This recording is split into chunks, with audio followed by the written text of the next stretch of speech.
You're gonna make it after all.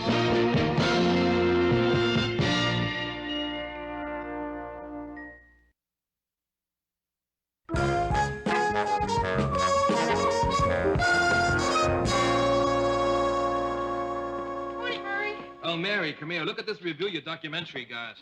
You're kidding. The paper reviewed my show? Yeah. What does it say?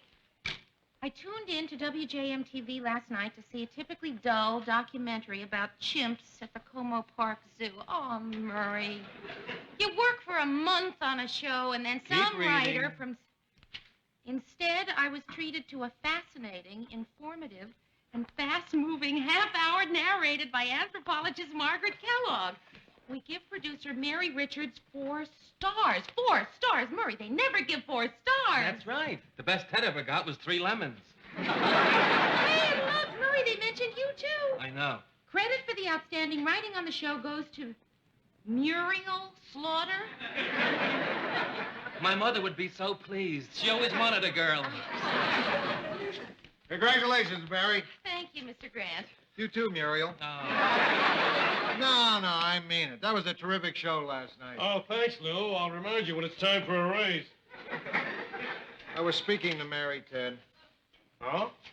What do you mean? You said terrific show last night, and it's my new show, not Mary's. Mine. So it'd be perfectly natural for me to say thank you. Ted, we were talking about another show. It's a little show that Murray and I worked on about chimps at the zoo. How come I didn't know anything about it? Oh, well, Margaret Kellogg did the narration. Well, how come I didn't do it? Oh, we thought about it, Ted. We really did. Why didn't I get it? Because we thought about it, Ted. No, it's just that Dr. Kellogg has written books about chimps and speaks brilliantly and was available to do the show. So, we figured that to have you do it instead of her would be, Stupid.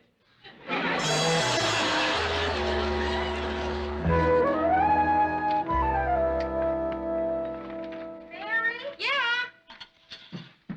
Oh, Mary, I thought I heard you come in. Hi. My friend Mary Richards, a celebrity. Oh, that. Oh, that, Mary, this is quite some write-up. Yeah. Famous kid. It was a nice review. Yeah, how come you're so calm about it? If it had been me, I would have rushed out, bought 20 copies to send to everybody I know. Ah, well, you see, that's the difference between you and me, Rhoda. I only bought 10 copies. Hey, looks like we both had big days. Yeah? That was a hint, Mary. I mean, you're supposed to ask me what kind of a big day I had. Rhoda, I'm sorry. I'm very glad you asked. I was sitting in Hemples' tea room, right, having my lunch. Guess who sat down to share my table? Doug Hemples. One of the Hemples? Yes, Mary, the grandson of our founder, Bernard Hemples. Really?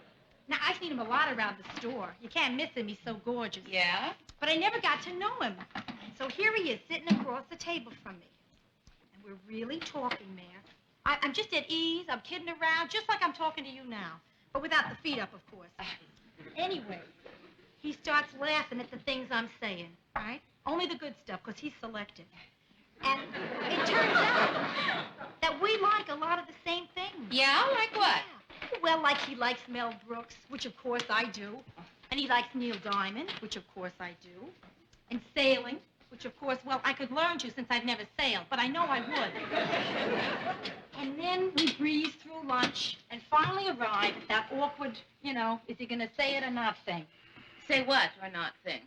Mary, something like, how about getting together later for a drink? Or at the very least, I certainly hope our paths cross again within the span of our lifetimes. But, Mayor, nothing. Well, Rhoda, he'll probably call you tonight. No, I'm not his type. I'm not his type. Oh, Rhoda. Why is it anytime you meet a guy and it could turn out to be a real relationship, you start inventing reasons why he's not going to like you? And why is it that most of the guys you do go out with are, in some way, I don't know how to put it. Thieves. That's the word. Thieves. Like the last guy. Arnie the exterminator. Used to pick you up in that van with the picture of the bug lying on his back. Little feet up in the air and wreath on his chest. It was disgusting. Mary, now just... Look, exterminating is an honorable profession. Okay, all right. It's not just a job. Rhoda, the man was always asking you to lend him money. Just until termite season. Oh. It's true, Mary. Those guys may not be perfect, or even second rate. But when they drop me, I'm thrilled. That is so dumb. So what do you suggest I do? Well, I know what I would do if I'd met Doug Hempel. I would try to run into him at the store, and then I would say, would you like to have lunch with me? I'll do it. Good. Hi, Doug. Would you like to have lunch with Mary?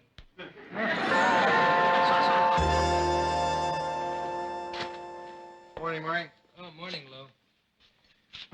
You got any donuts left? No, this is the only one. Well, I'd give it to you, Lou, but I'm really hungry. I didn't have any breakfast this morning. I didn't have any breakfast either. Not only that, I skipped dinner last night. Me too. How big a lunch did you have? Soup and crackers. You got it. Good morning. Morning. Mary, I just ran into the station manager. He said he liked your chimp show so much that he wants to rerun it next month sometime. Hey, terrific. Congratulations. Thanks, you too. And he wants you to come up with some promos for it, you know, to help publicize it. Yeah, I sure will. I'll get on that right away. Wow. You know, Mary, now that you're getting recognition, there are things I could ask you to do before that I can't ask you now. Like when you started here, I remember you used to bring me a jelly donut every morning. You know? Yeah, I know. It just wouldn't be right now, you know. I wouldn't dream of asking you. I wouldn't expect you to. Hey, I wouldn't even want you to. Yeah, but I remember when I'd come to work and I'd walk into the office and there it'd be on my desk, just sitting there on a little sheet of white paper. One raspberry jelly donut. Or sometimes a strawberry jelly. Always was red, I remember.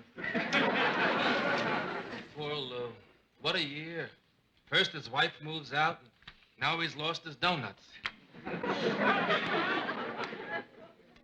Well, Mayor, I ran that show of yours. Oh, how'd you like it? Don't make me say. Okay. Because if I say, well, it'll only hurt your feelings. Yeah, okay, Ted. I mean, everybody wants people to like what they do, and if I said, it'd make you feel bad, so don't make me say. Okay, I understand. Okay. I hate it. You finally dragged it out of him. I'll tell you the reason why I hated it, Mary. Newsroom? Oh, hi, Rhoda. What? Will you slow down? I can't understand you. You did? He did? And you're going out to dinner tonight? Hey, that's marvelous. Yeah, I'm glad you asked him, too. Right. Okay, I'll talk to you tonight. Bye-bye. Rhoda is going out to dinner tonight with Doug Hempel. Terrific. Who's Doug Hempel? Now that you've finished your personal call in the office, I'll tell you exactly why I didn't like your show, Mayor. It's only fair. Oh, gee, Ted, I don't think it's necessary for you to be so fair. I didn't mind all that footage about the mother monkey and the father monkey. I mean, I'm open-minded about that sort of thing. After all, they're only animals.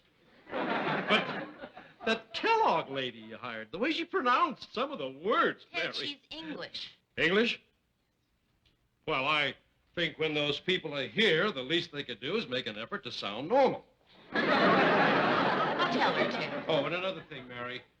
It's easy to get good reviews when you use animals in shows. And everybody thinks they're so cute, that they're such great actors. Lassie, they stick a pebble in his paw to make him limp.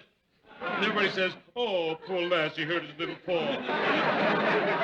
You call that acting, Mary? I'd like to see one of those animals do what I do. I'd like to see your chimp doing the news. Isn't it wonderful that he trusts me so much that he'd say something like that in front of me? That he trusts me enough to say, I'd like to see one of your chimps doing the news. That he thinks that I wouldn't say, so would I, Ted. You know, Mary, I've been thinking. Maybe you got the wrong idea about what I was talking about earlier. You mean about the jelly donuts? Yeah, the jelly donuts. Well, I just want to make it clear to you that I no longer expect you to walk all the way down to the Mr. Donut shop and stand in line just to get me a jelly donut. Well, Mr. Grant, I never did that. I used to just pick up the phone and have them delivered. That's all? How many you want? 3 assorted.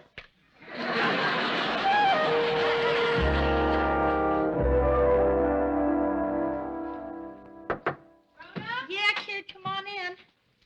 Which ones do you want? Oh, great, thanks. Hey, place looks different. Oh, yes, since Doug's been coming over, Mary, I decided to fix up a little. Who am I kidding? I went into Hot getting new stuff. The rug, that, the coverlet, and the chandelier. I love it. Listen, I wanted to make it, a little more romantic. Yeah. Even took the light bulb out of my refrigerator, put in a candle. Oh. Hey, you look absolutely wonderful. Oh, Mary. Do you believe it? It's Rhoda Morgenstern, getting ready to go out with someone she likes. Someone she really likes. Oh, Rhoda, it's been great so far, huh? Mary, it's been... Listen, it's so... it's hard to verbalize. I mean, we're just so compatible in so many ways, including everything. I mean, Mary, I'm so... Could I say it? What? Happy. Oh, Rhoda. Really. I keep imagining the whole thing in my mind, Him taking me to meet his mother. Me taking him to meet my mother. Listen, Rhoda, I think it's just great that you feel this way, and I don't want to put any kind of a damper on anything, but listen, it's only been a week. I mean, don't you think you ought to slow down a little bit? No. He's there. He's here, Mary. He's at the door right now. Listen, please like him. Rhoda. Hi, Rhoda. Ready? Yeah, but listen, there's someone in here I want you to meet. Come in for just a second. Okay. Mary Richards, Doug Hemples. Hi, Mary. Hello, Doug. Oh, or do I introduce you the other way around? I never know who to say first. Whatever you said sounds just great. Hey, the play starts in about 20 minutes. Okay, I guess we better get going. So long. Hope to see you again, Mary. Thank you. It was nice meeting you. Bye. Doug, why don't you go on ahead? I'll be right down. Forgot something. Okay, sure. Okay. Do you like him? You like him, I can tell. Good. Rhoda, I like him, but will you just go slow? Right. I'm not going to push things. Promise. But, Mary, I can just picture my mother's wedding invitation. Mr. and Mrs. Martin Morgenstern are relieved to announce the engagement of their eldest living daughter, Rhoda Fay, to Mr. Douglas Collier Hempel. Yes, son of Hemples Department Store, who's not near good enough for her.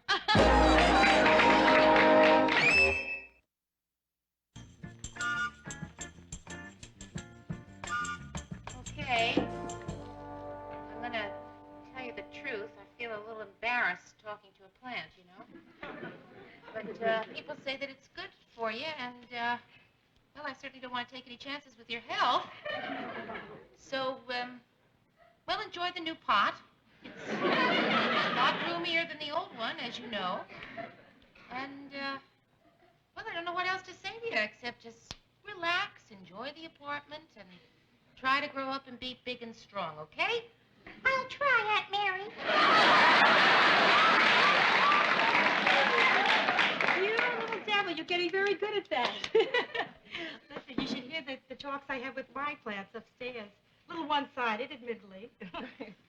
You're going to have to sit this one down soon and tell it about the birds and bees. Yes, but I'm going to lead up to that one slowly. I'm going to start by telling it about men and women. Men and women. Good subject, Mary. Glad you brought it up. How is Doug, anyway?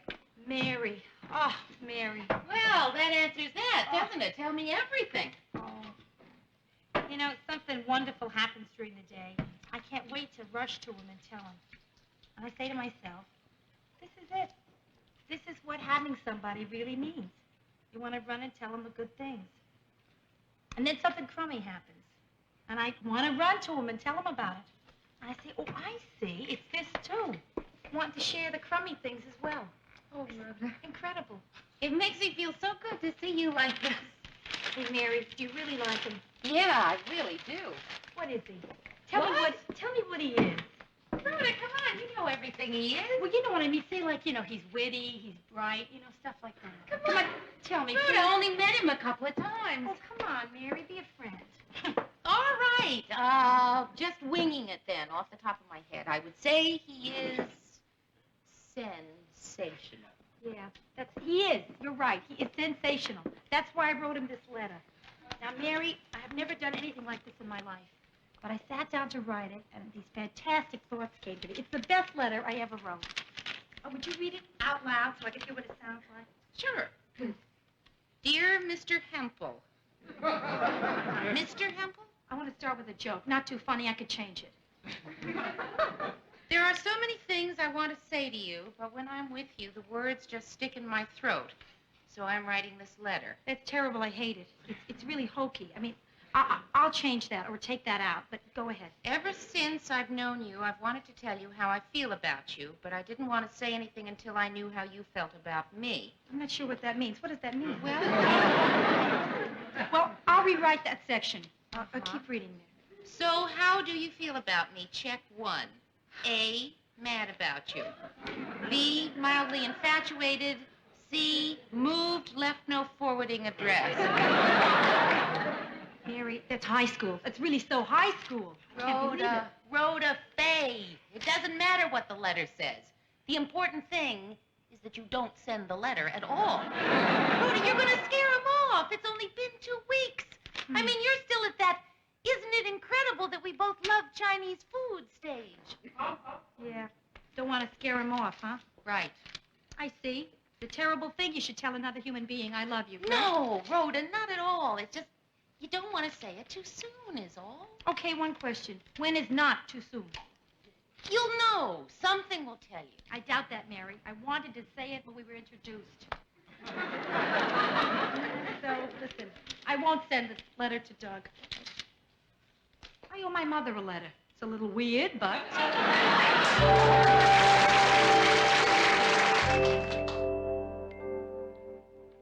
Okay, thank you very much. That was reception. Dr. Kellogg's on her way up. Well, she's a little late, isn't she? The chimp overslept. Oh. Well, I'll go down to the studio and tell them we'll shoot the promo for your chimp show in 15 minutes. Okay. Mary. Rhoda! Yeah, I left work early because I'm planning this big dinner for Doug tonight. If you got a minute, I'd like to talk to you. Yeah, sure. Come on to Mr. Grant's office. He won't be back for a few minutes. Mary, please, don't try to talk me out of it, okay, please? What? Just, I know you're right and everything, but don't try to change my mind, Rhoda, all right? what is it? Tonight, I'm going to ask Doug how he feels. Mary, Dr. Kellogg, and Hugo are here to see you. Okay, thank you. I'll be right out. Rhoda, listen, I gotta go, but you know, don't you, that I'm right about not rushing things? Yeah, I do know that, Mary. You kid, you're right. It's the best way to handle it. In the back of my mind, I know Mary is right. Okay, good. But in the front of my mind, I'll go crazy if I don't ask him. Rhoda, listen, I gotta go. There's a chimp waiting for me. But listen, I'll talk to you tonight, all right? And in the meantime, please don't do anything, okay? Okay. I gotta go do this chimp thing. Yeah, go. Thank you. Hello, Dr. Kellogg. Hello, Mary. I'd like you to meet Rhoda Morgenstern. Oh, how do you do? Hello, doctor. There are only 2 N's in banana. Mr. Grant, this is Dr. Kellogg. She's going to help us do the promos. Oh, right. Of course. Nice to meet you. Nice I'll to just meet go you, too. check and make sure everything's ready in the studio. And this is Hugo. Hugo? Oh, you remember. He's the little fellow that wouldn't eat for 2 days when his grandmother died. Oh, I'm sorry to hear it. Oh, he's doing much better now. Hugo, say hello to Mr. Grant. Mr. Grant. That's okay. He doesn't have to sit. Come on now, Hugo. Shake hands with Mr. Grant. No, it's okay, Hugo. Lou, maybe if you put your hand out first. Right. What do you say, Hugo? Well, he usually doesn't take to people until he's known them for a bit, you know? Say, Mer, I can't understand this last... Oh, wait a minute. You're not Mer.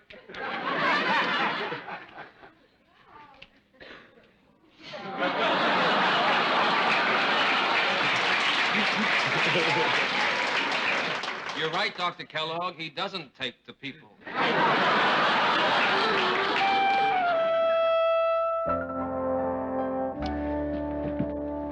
Listen, guess you'll understand if I don't walk you all the way to your car, huh? Rhoda, I really hope you know how I feel. I want you Listen, please, Doug. It's all right. Really, everything's fine. I just asked you during the Waltons to tell me exactly how you felt. Before you had a chance to tell me, I told you. You said nothing wrong, honest, Doug. Nothing at all. The only thing wrong is that now you think I'm crying over what you said. And what I'm crying about is the Waltons. That show was Rhoda. sad. I mean, that part tonight. I cried so hard when John Boy died. Oh. John Boy didn't die. How could he die? He's a star of the show. So his innocence died. Something, I don't know. Something died up there. I mean, I saw it on the show. His frog died. Something. What do you think? I always carry on like this? Rhoda, listen. Let's get together for lunch tomorrow and talk some more. I want to talk about this. I think it's important. Sure. Hey, wait, Doug, please. I'm not this sophisticated. Hi. Hi. Mary, you know my friend, Doug Hemples? Hi, Mary. Hi, Doug. Small world, huh? Rhoda, we will talk about it, won't we? Sure. Listen, Doug, I am okay. Really. I just don't think I'll be in tomorrow. Really, I just can't. You can dock me if you want, but I can't come in tomorrow. Rhoda, listen, I'm not going to dock you. Oh, good. Perhaps you'll punch in for me. I'll see you tomorrow, okay? Right. Good. Hi. What's new? You want to come inside? Yeah.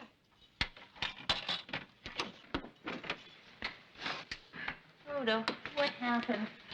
Doesn't hear bells. Does not hear bells. That's the expression he used. Oh, he says, Rhoda, you're great. You're this, you're that. But he doesn't hear bells. Who's he been dating? Avon ladies? You know, Mary, actually, when you get right down to it, I don't know how I could be this hurt over a guy who would use such a courting expression. Why is it that people can't be open with each other? Why do the honest people always get clobbered? Why does it always rain after you wash your car? Well, at least in about 6 months, you'll be able to look back on this and realize that you gained something from it. Yeah, probably about 10 pounds. If only you didn't have to wait the 6 months. If we could just figure out now what was good about it. I know one good thing, Mayor. What? You know all those other times with those other guys when it didn't work out? Well, notice that this time that I'm being not loved. It's by a better class of guy. Another good thing. What? You know that love letter that I wrote to Doug and I didn't send? Yeah. I sent it to my mother. She called me from New York this morning, and she told me that letter made her the happiest mother in the whole world.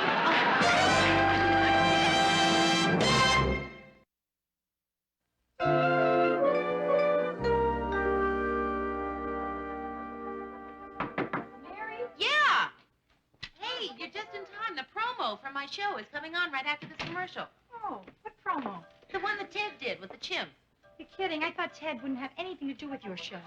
Well, that's true, but see, Mr. Grant explained to him how it would be good for his image if he helped promote a cultural, intellectual show like How ours. much did you have to pay him? $50. But it really went very well. See, they let the tape run a little bit longer so that, well, you'll see. Ah, it's coming on now. This is Ted Baxter saying, stay tuned to WJM for Chimps and what they can teach us. Coming up next on Channel 12.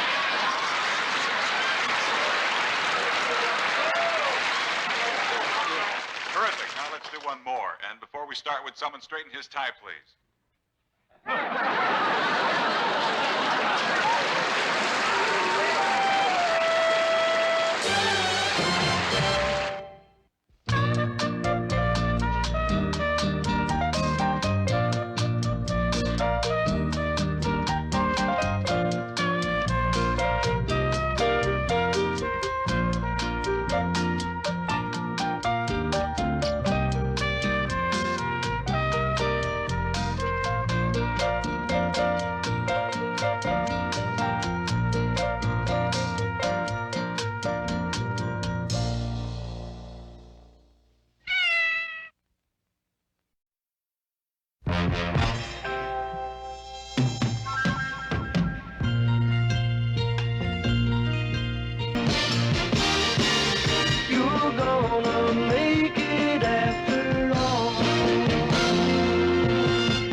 Hello? Yes, she is. Who's calling? Congresswoman who? Wait, just Phyllis. Is this you? It's got to be Phyllis, Mayor. Rhoda, wait. I just did an interview with a congresswoman. Give me the phone. I'm sorry. I really am, yeah. But I'm sure this happens to you a lot. I mean, who would expect a congresswoman to call a number that I would answer? Here's Mary. Mrs. Geddes? Yes. Oh, well, that was a friend of mine. Yes, I thought the show went very well. Well, thank you. That's very nice. The next time I get to Washington, I'd be delighted to come to your place for dinner. And listen, the next time you're in Minneapolis, I would love you to come to my place for dinner. Friday? Sure. Yes, that would be fine. Great. It's 119 North Weatherly. How about 8 o'clock? Good. I'll look forward to it. Bye-bye. Rhoda, Congresswoman Geddes is coming here for dinner Friday. That's tomorrow. Oh, Rhoda, what am I going to serve? Who'll I invite? I mean, I just have a day to get ready. Now, Mary, just a minute. Before you go through all that, why don't the two of you just go out to a nice restaurant? No, I can't take her to a restaurant. But, Mary, you know about your parties. What about my parties? You don't know about your parties? No, what about my parties? Nothing. Rhoda, Not a come thing. on. What about them? Mary, I thought you knew. Your parties are disasters. I mean, I thought you knew. How could you not know that? Yes, I know. Okay, I knew. I just didn't know that anyone else knew. Rhoda, why aren't I a wonderful hostess? You know, I should really be a wonderful hostess. I mean, I've got a warm apartment. I set a nice table. I'm a pleasant, friendly sort of person. I should give great parties. All right, Mary. Give the party. But just keep it small this time. I mean, just a small, congenial group. Now, how many people do you know that like each other? 6. That's how many I can seat at my dining table. Then that's all you should have. Oh, Rhoda, I hope this party turns out all right. I mean, I hope I finally give a good party because, I mean, if I don't, I'm going to start being afraid to invite people over here, you know? Pretty soon people won't invite me to their place because they'll be afraid I'll invite them back here and they won't want to come. Before you know it, I'm going to end up a little old lady sitting alone in my apartment tickling my cat. Yes? Mr. Grant, Mm-hmm. I was wondering if you're not doing anything tomorrow night, if you'd like to come to my place for dinner. Sure. I was wondering where I was going to eat. Oh, great. It's just going to be a small dinner party. I can't make it. Mr. Grant, when you thought it was just going to be dinner, you could make it. Mary, I'm going to have to be frank with you. Brutally frank. Okay? Yes, of course. You give rotten parties. Well, Mr. Grant, I No, really... it's not that I don't have a good time at your parties, Mary. I've had some of the worst times in my life. Agony. My wife and I broke up at one of your parties, you remember? Not that I'm holding your party responsible, you understand, but it sure didn't help.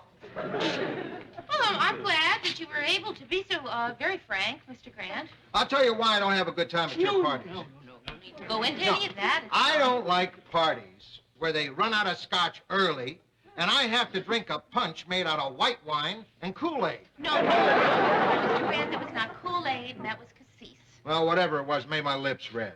But it's not going to be that kind of a party. It's going to be just a small dinner party that I'm giving for Congressman Geddes. You remember we did that interview show together? Mm. And it'll be you, me, Murray and his wife, and Rhoda. What about Ted? Well, I'm not going to have room for Ted. Okay, 1 point for you. It's just so depressing thinking about going to another one of your... But I guess you wouldn't ask me if you didn't need me, so I'll be there. Good, I'm glad. Thank you, Mr. Grant. Oh, and Mary, this is your last shot.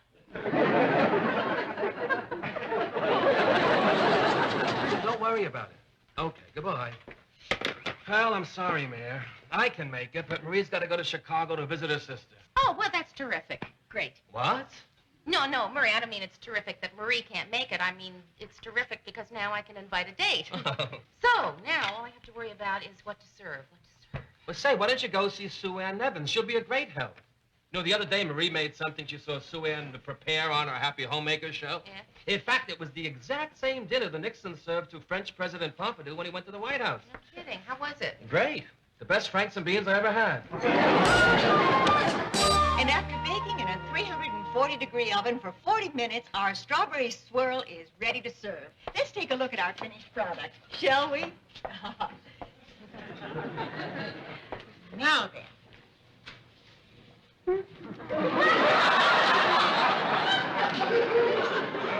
Oh, surely that isn't how a strawberry swirl is supposed to look. Is it?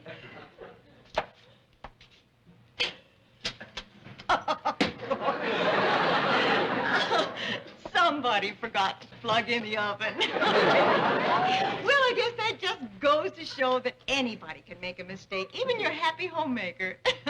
Now, don't you go away. We'll be right back after this commercial message.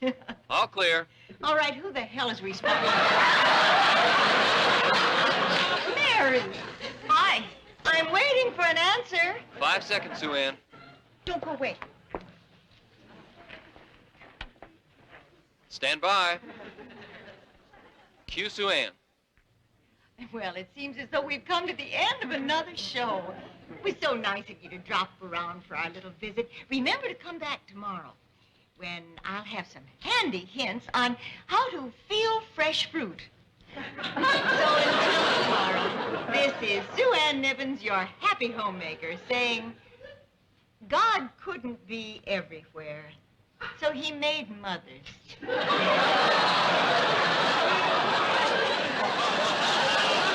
All clear, Sue Ann.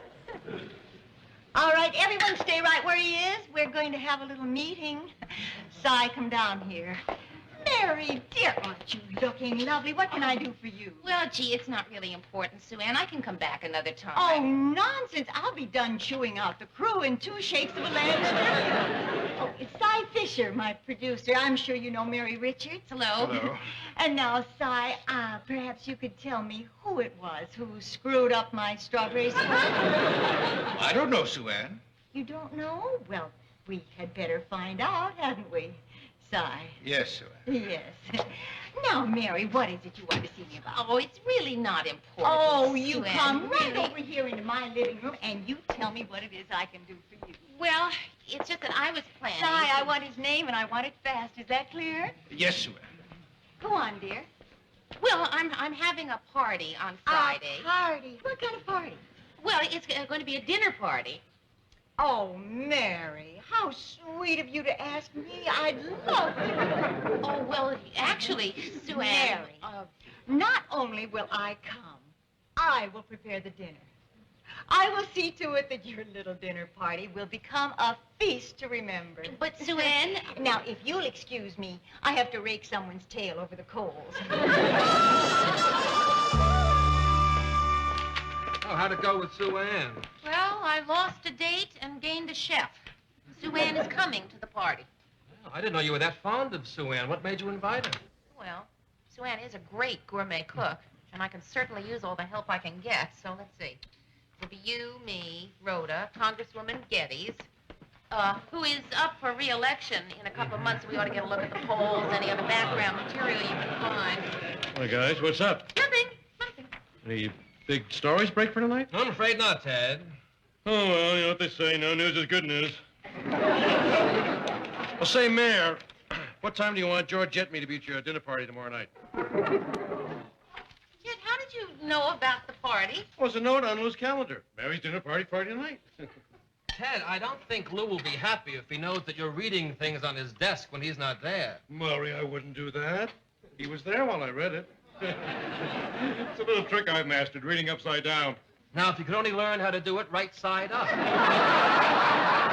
Usually I like a bit more notice for a party, Mary, but I'm sure you've got a good reason. Excuse me, I'm going to get those polls you wanted me to find. Well, Murray... So, what time is the party, Mary? Well, Ted, there's a little problem. You see, it's a sit-down dinner party, and I've only got room for 6 people. Oh, say, okay. Listen, I understand. Oh, good, Ted. I'm really glad you do. Of course, say no more. I'll just leave Georgette at home. I mean, so she misses her dinner. Big deal. It's not as if she's going to go hungry or anything. Besides, I've done enough for her this week anyway, so what time is it? Well, Ted, you see, I don't have room for you either. Come again? Ted, I've got this very small dining table. Well, you've seen the table, you know, and there's only room for 6 people. Let me get this straight. Are you saying I'm not invited? I'm sorry, Ted. Well, just let me understand this correctly. No, Ted, you see... Just to get it clear in my own mind. No, Ted. If you could just try to understand. Okay, I understand. You only have room for 6 people, and I'm not invited. I don't need a house to fall in on me. I'm sorry, Ted. So who are the 6 people, Mary? Well, there's the guest of honor, Congresswoman Geddes. I can understand you're inviting the guest of honor ahead of me. Who else? Well, and then there's Rhoda. I can understand inviting your best friend over me. Who else? Mr. Grant. Well, that's all. I can understand that. He's your boss. You want to butter him up? And then there's me. Well, it's your apartment. And Sue Ann Niven. Wait She's a minute. cooking the dinner, Ted. Oh, that makes sense. Okay, I understand. Wait a minute, that's 5. Who's the 6th? Murray. You invited Murray over me? Yeah. Murray? My Murray? I did that, Ted, but I explained to Oh, you. please. You don't owe me any explanations. You know why? Because I'm glad I wasn't invited to your party. Do you think I even want to go to one of your parties? It is to laugh, Mary. You know something, Mary? You don't know this. But I've had lots of parties that you were never invited. Oh, yes, that's right. Wonderful parties, and you were never invited. Come as you are parties, surprise parties, Hawaiian night parties, where you had to say aloha or you couldn't get in. Parties that would have changed your life, Mary, and you weren't invited. Parties where you would have fallen in love with that Mr. Right you've been so desperately waiting for. Yes, Mary, he was at one of my parties, too. The one man in the world meant just for you, Mary, and you missed him. The man that would have given you a home and marriage and children and comfort in your old age was at one of my parties, Mary, and you weren't invited.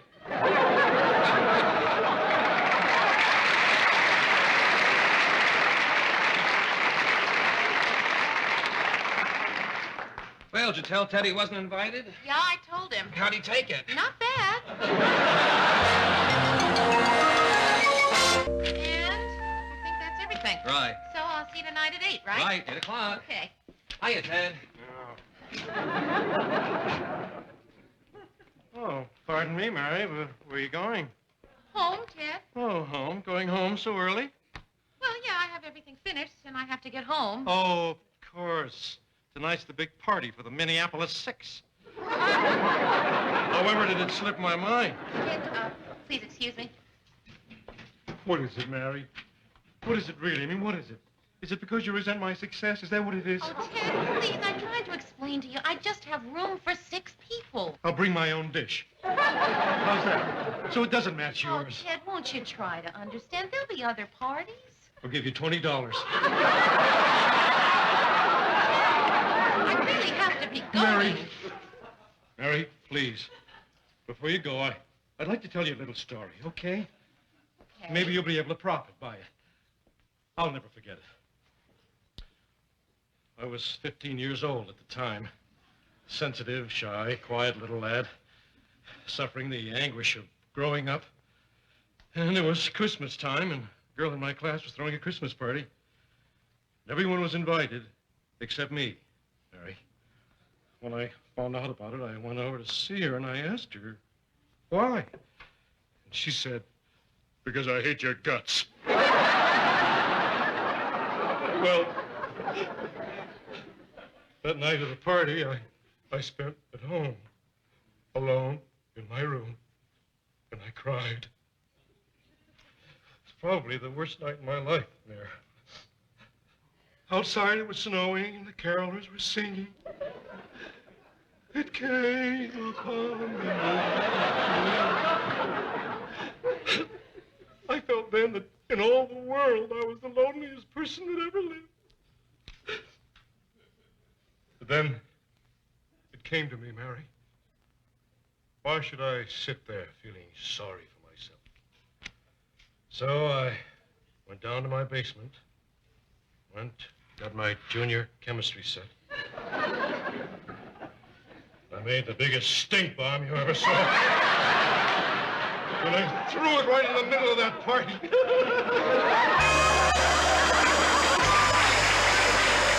How's dinner coming? Oh, Mary, I have outdone myself. Don't burn. Oh, delicious. Mm-hmm. And Julia Child says 4 cups of heavy cream. Well, I am ready to serve the salad. Where is everybody? Well, it's only 7:45. What do you mean, only 7:45? I have timed my veal Prince Orloff for 8 o'clock. But, Sue Ann, I didn't tell anyone to get here until 8 o'clock. Oh, Mary, dear, I'm sorry, but if we don't eat at 8 o'clock, we might as well take my delicious dinner and flush it right down the toilet. You see, they're already here. I'll start serving the salad. Well, no, Sue Ann, Hi, Mia. Hi. Mary, this is Steve Waldman. Steve, this is Mary Richards. Hello. Come on. Hello? Rhoda, could I talk to you for just a moment? Yes, and I wanted to talk to you too, Mayor. I'll be with you in a minute, Steve. Rhoda, why is he here? Mary, listen. Steve and I work together at Hemples. Uh-huh. And tonight, after 4 years with the store, he gets fired. So when he asked me to have dinner, I just couldn't say no. The salad is on the table. Hello, Rhoda, dear. Mary, we eat in 4 minutes. Sue Ann, nobody is here yet. They're not here. Rhoda, do you see these chairs? There are 6 chairs. Do you see them? There is no room for him. Mary, he could sit up there at the little table. Rhoda, please. Rhoda, listen, I want this party to be a good party. You know, I want that so badly. And there is not enough food for him. Sue Ann made it very clear to me. There are exactly 6 portions of veal Prince Orloff. No more, no less. He can have half of mine. 3 minutes, Mary. I know, Sue Ann, I know. I'm sorry. Just a little tense. Rhoda. Hi, I'm Steve Waldman. Lou Grant, Murray Slaughter. how are you? Oh, fine. I just got fired. I'm sorry to hear that. Yeah, me too. Hi, Murray. Come on Hi, in, Mary. Mr. Grant. Hi, Mary. Can I get you a drink? Yeah, sure. No drinks, Mary. We eat in 2 minutes. Miss Richards, I want to thank you for inviting me to dinner. Rhoda, set a place for him at the little table. Thank you. 1 minute, Mary. Sue Congresswoman Geddes isn't here yet. Oh, Mary, dear, do you have any idea what happens if you let veal Prince Orloff sit in an oven too long? No, what? He dies. Hello, I'm Margaret Geddes. Steve Waldman. Oh, how do you do? Well, I was just fired. I'm sorry. Congresswoman Geddes, it's so nice to see you again. Everybody, this is Representative Margaret. Margaret Geddes, Rhoda Morgenstern, Lou Grant, Hello, how are you? Murray Slaughter, and Sue Ann Nibbins. How do you do? Mary, your dinner is served. Well, shall we all take our places then? What happened to my drink? Oh, Mary's so sorry to rush us all like this, but she mistimed her dinner. Mary, dear, would you like to bring out the veal Prince Orloff? Sure. And we'll start on your lovely salad. Mary made it all herself. It looks delicious. Thank you. And this is Mary's veal Prince Orloff. Oh, wow. That's beautiful. Look at that. Hey, Can that you smells see great. that? Oh, Really, beautiful.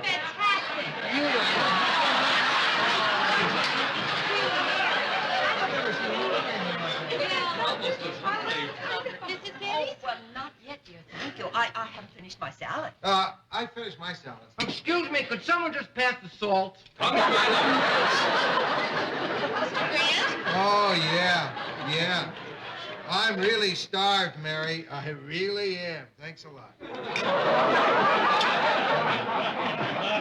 Mr. Grant, could I speak to you for a minute? Oh, yeah. Go ahead. In the living room, I need your help. Oh, sure. Wait a minute. What's wrong, Mary? You seem upset. Mr. Grant, you took 3 servings of the veal. Yeah. Mr. Grant, there are 6 people. You took half. You mean that's all there is? What's on this platter? Mr. Grant, you've got to put some back. Don't have enough for everybody. All right, I'll put it back.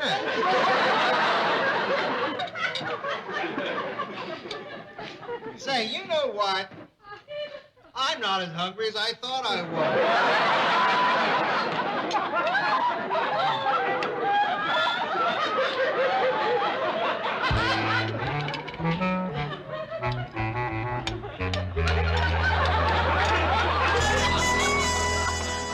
Mary, what a delightful evening.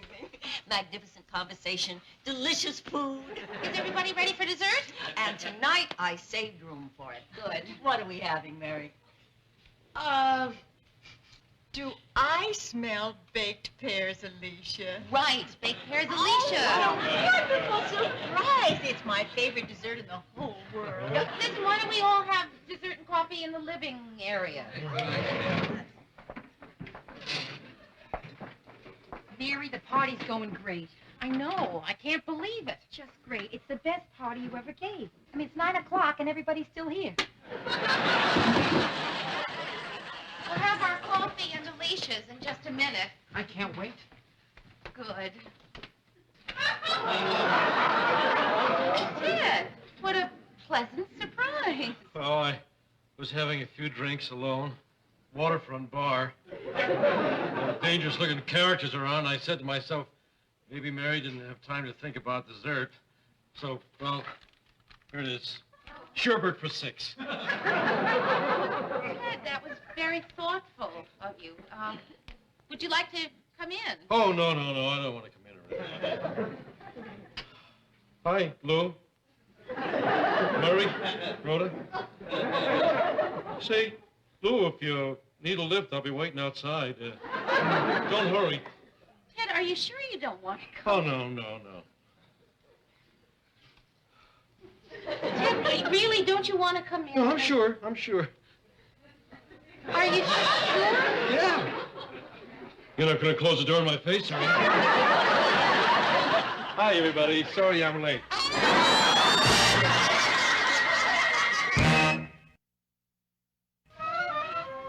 What's wrong with you anyway? You got a screw loose somewhere? You playing with a full deck up there, fella?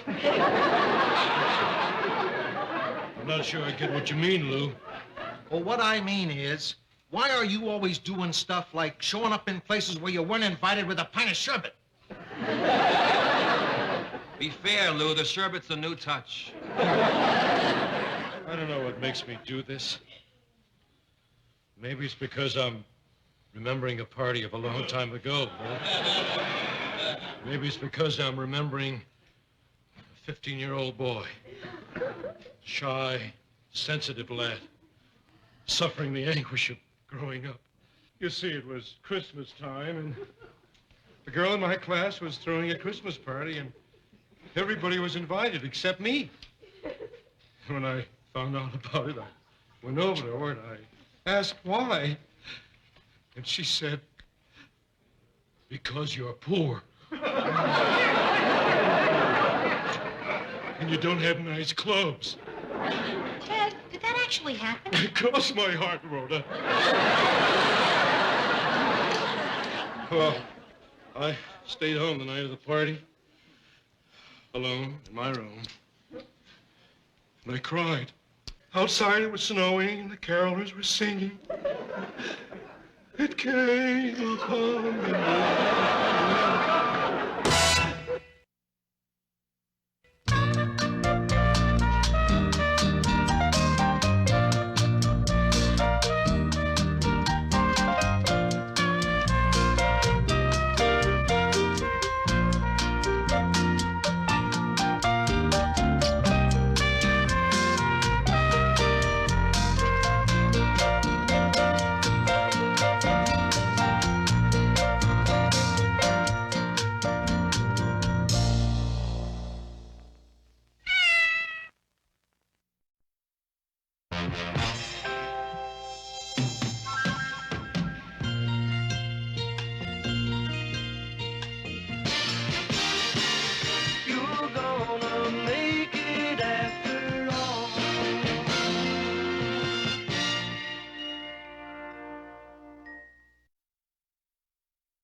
nuts and raisins.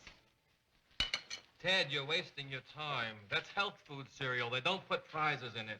I didn't know you made Lou's breakfast for him, Mary. Starting tomorrow, include your anchorman in that, will you? I like Cocoa Puffs, Kaboom, and anything they shoot out of a cannon. No, Ted, I'm not going to make your breakfast for you. I volunteered to do this for Mr. Grant because, well, since Mrs. Grant left him, he hasn't been handling things like meals too well. Wasn't eating his breakfast? Well, his version of breakfast, a bottle of beer and some Oreos. Is he still coming over every night, Mayor? Yeah.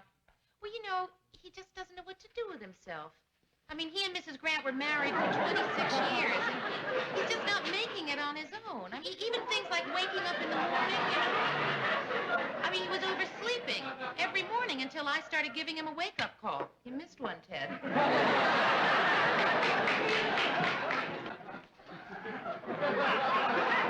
Morning, Lou. Oh, morning, Lou. Hey, shouldn't you be wearing a long red suit and going ho, ho, ho? Sorry, Lou. Right, Mur. Mary, in my office.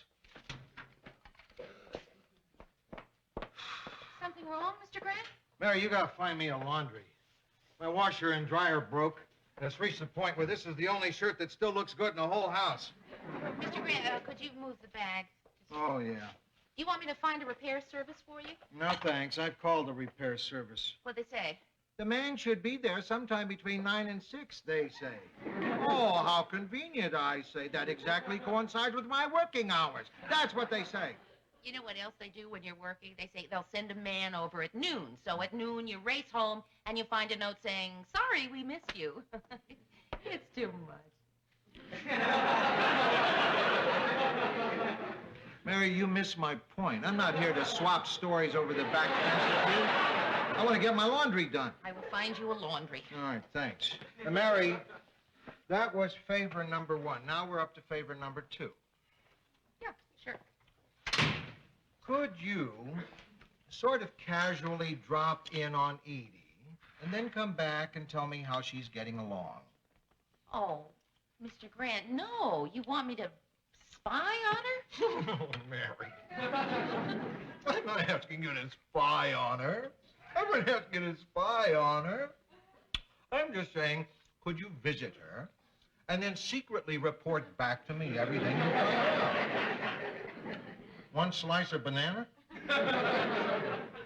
Mr. Grant, I don't want to do this. A lot. I mean, I just don't want to be in the middle. Look, Mary, you're not going to be in the middle. I'm really worried. She's out there alone somewhere without a master charge. I just want to know how she is. But I'm sure she's just fine. Would you go if there was a really important reason to see Edie? Yes, of course I would, but there's nothing like that. How about this letter? With the stamp of the United States of America, which must go through. There's cash in there. Yeah, 2 cents from Reader's Digest. Setting one place for dinner? I mean, no place for Lou? You're dreaming. Oh, Rhoda, I hope not. But he said he wasn't coming over for dinner tonight. Mary, he always says he isn't coming over tonight. I mean, every night he's come over, he said he's not coming over. Hey, listen, I want to ask you a tough question, and I want you to be truthful. Oh, that question. Well, the answer to that is when I was 20. And no, not at first. No. But then later. Rhoda, wait. That's not my question. My question is, Mr. Grant wants me to see Mrs. Grant as a kind of a go-between. Do you think I should? You call that a tough question? That's not a tough question.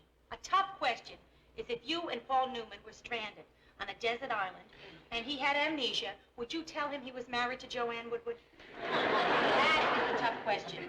In answer to your question, don't be ridiculous. You'll only get in the middle. I know, but I just keep thinking maybe it would help get them back together. I mean, you know, anything that works. Yeah, little did you know that when they split up, you'd get custody of Lou.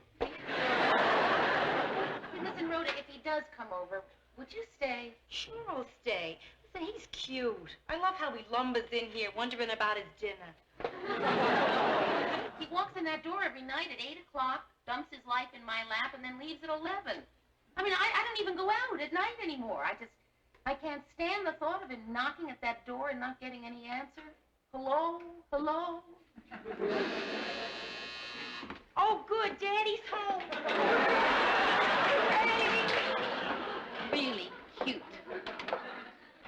Mr. Grant, well. Hi, Mary, Rhoda. Hi, Lou.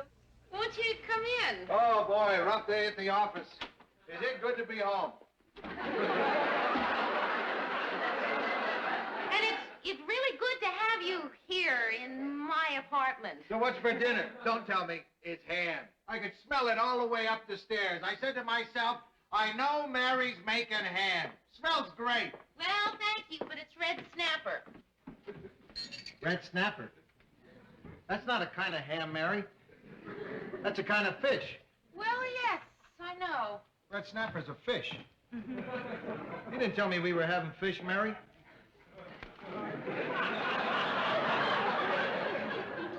Don't you like fish, Lou? Fish has bones in it. Oh, no. You pick around the bones. That's how that's done. You see, you just pick around them. I just thought we were having ham, that's all. Lou, I know I am speaking for Mary. Mary, I hope this is all right. Mary can take the bones out of your fish before she even serves you your fish. She can do that, Lou. Couldn't you do that, Mary? I could do that, Mr. Grant. Well, either way, I just thought we were having ham, that's all. What else are we having? What vegetables? Corn? Corn? Well, corn's okay. I'm not in love with corn. But corn... What else? Well, I thought we'd have a big... Oh, corn is more than okay. No, corn's fine. Good choice, Mary, corn. What a relief.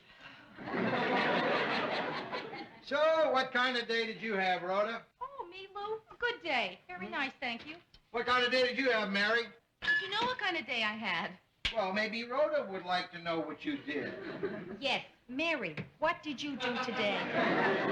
I'll tell you what she did. Her boss, her friend, asked her to do him a little favor. Just a small favor to go see his wife.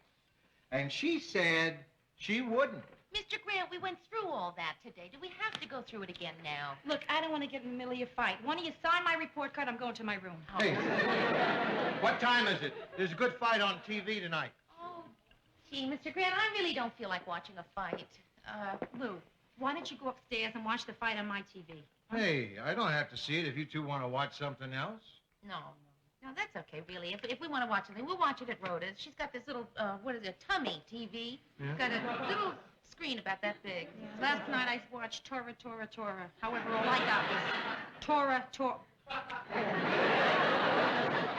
Hey, I don't want to put you two out.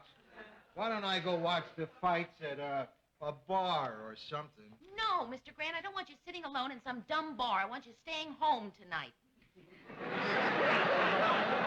I mean, here, in my, because this isn't your, it's mine. I'll see Mrs. Grant tomorrow. I will do that.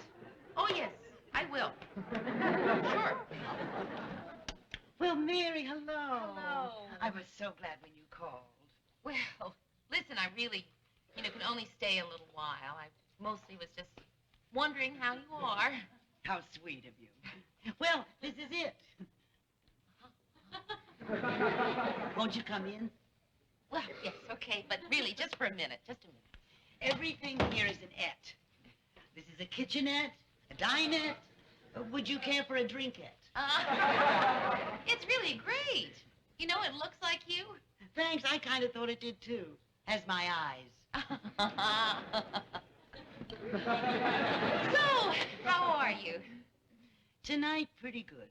Good. Come sit down, Mary. It's really nice of you to drop by. Oh. Especially since you're so much closer to Lou than to me. Oh, no, I like to think that I'm close to both of you. Really, Mrs. Edie. Very close. How's Lou? Fine. I miss him. I'd like to call and invite him to dinner, but I'm afraid he'd take it wrong, read all sorts of things into it. Like I want to get back together again or something. Maybe you could... No, I don't want to put you in the middle. Oh, well, no. Go and put me in the middle. I mean, really. What is the big deal about being put in the middle? What night would you like him to come over? Well, how about Thursday? I'll ask him. Excuse me. Sure. Ted. Oh, Edie? Hello, Murray. Hi, Edie. What are you guys doing here? Edie, I'm here because I knew Mary came to talk to you, and I said to myself, why does she always get to be the good one? And I'm here to see to it that Ted doesn't stay too long. Well, come on in. Can I get you anything? No, no, thanks. Are you sure, Mary? Yes, really. I'll have a cream soda. Tall glass, lots of ice, and a twist of lemon. I don't think I have cream soda. Would you take ginger ale instead? Well, never mind. Edie, I'm going to come right to the point. Lou is heavily involved with a French showgirl named Brigitte Dubois. And if you don't make your move pretty soon, you're going to lose him forever. Ted? Ted, phone call for you. Oh, excuse me. I'll have that ginger ale. You are just making matters worse. Now, look, I can't explain it to you now, but I will later at the office, okay? I got you. Hello? There was no phone call either? No. Tell Mr. Cronkite I can't speak to him now, and I'll call him back.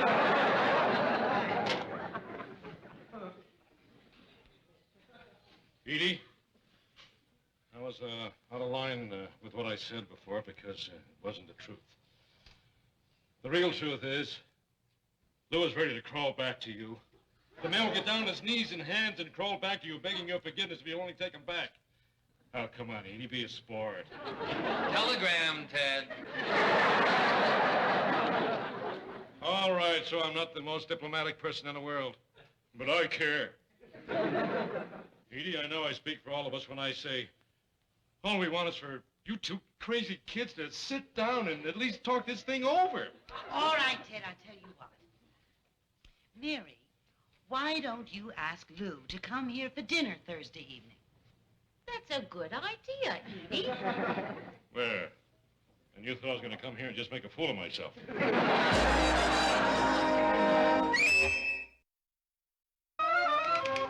Morning. Morning, Lou. Oh, Mr. Grant. I saw Edie last night. Oh, yeah? That's nice. Murray, let's try to get those demographic charts out by tonight. Yeah, Lou.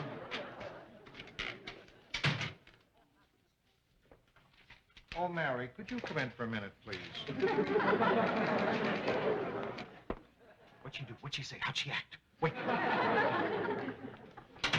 Okay, what'd she do? What'd she say? How'd she act? Wait. Start at the beginning. You got there. All right, I got there. Wait. Start with when you called.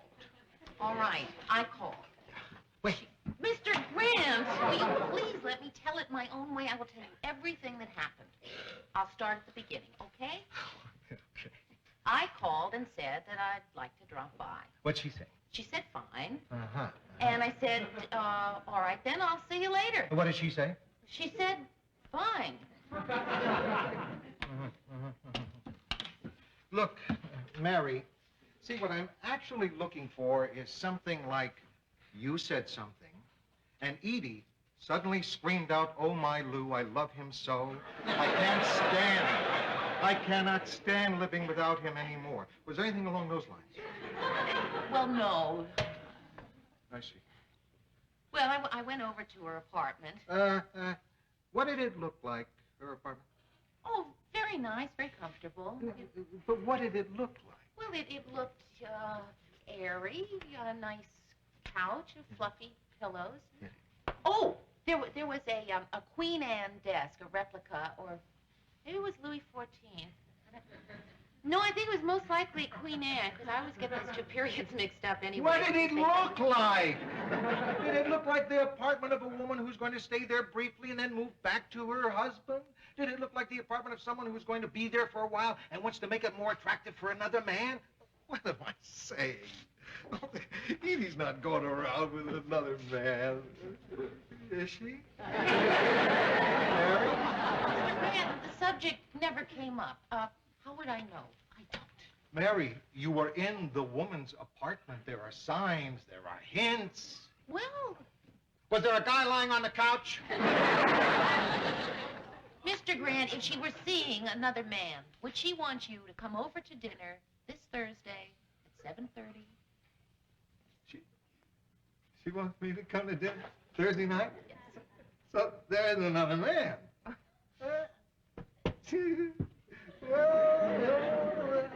Thursday night? Fortunately, I'm free.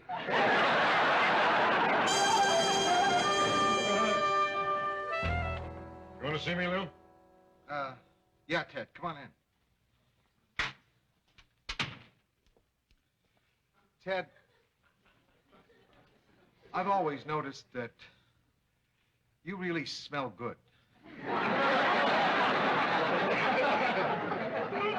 Come on, Lou. You didn't ask me to come in here just to tell me I smell good. Yes, I did, Ted. I really did. I've always noticed that you're a guy who looks nice, dresses well, and smells good. Come on, Lou. You didn't ask me to come in to tell me I look nice, dress well, smell good, and do a heck of a job at the news. Yes, I did, Ted. I really did. You see, tonight is a very special night for me. And tonight, I'm particularly interested in your smell. Lou, how long has it been since your wife left you? Ted, I just want to borrow your aftershave. Oh, that makes sense. I'll go up to my dressing room and get it. Mr.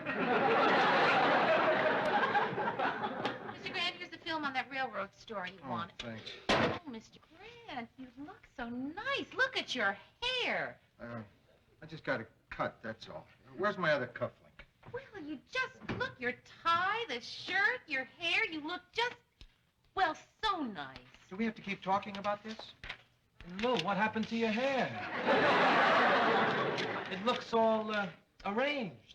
I got it cut, that's all. And it's combed. You combed your hair.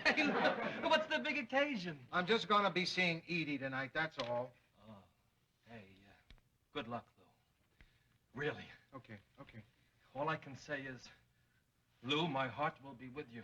My thoughts and hopes will be by your side. I'm just dropping by, that's all. I'm just dropping by. Excuse me. Okay, Ted. Thanks. Well, aren't you going to use it, Lou? That's all, Ted. Thanks.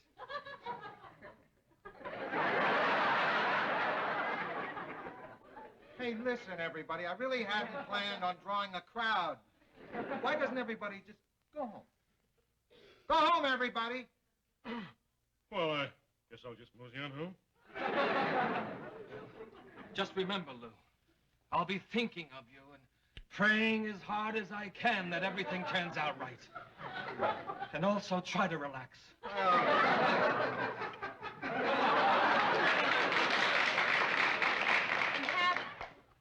Just have a wonderful, wonderful Okay. Good night.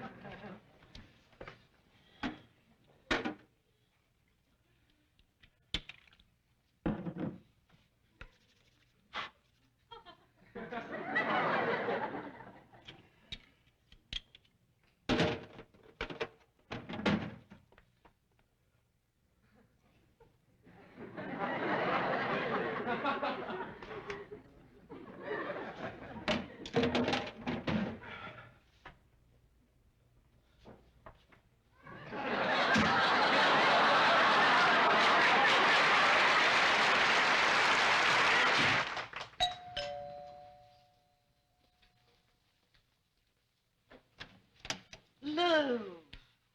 Well, you guessed it. Hello, Edie. Come on in, Lou. Thank you. How sweet. I made something you like, I bet. Lasagna? No, red snapper. Well, look at this place. What a nice place you have, Edie. I never thought you'd really like any place I got for myself. Oh, I like it. I think it's fantastic. Very, very nice place, yeah. I like the carpet. I like those drapes. Hey, Am I nuts, or is that a Queen Anne desk? Nice Queen Anne desk. Thank you. Nice couch. Yeah, nice. Very comfortable. Wow, am I beat? Why don't I just sack out here overnight? Oh, what am I, a kid? Acting like a kid. You're my wife. I'm your husband. If I wanted to ask you to have marital relations, I just flat come out and say, let's have marital relations. Edie, you want to have marital relations? No, Lou.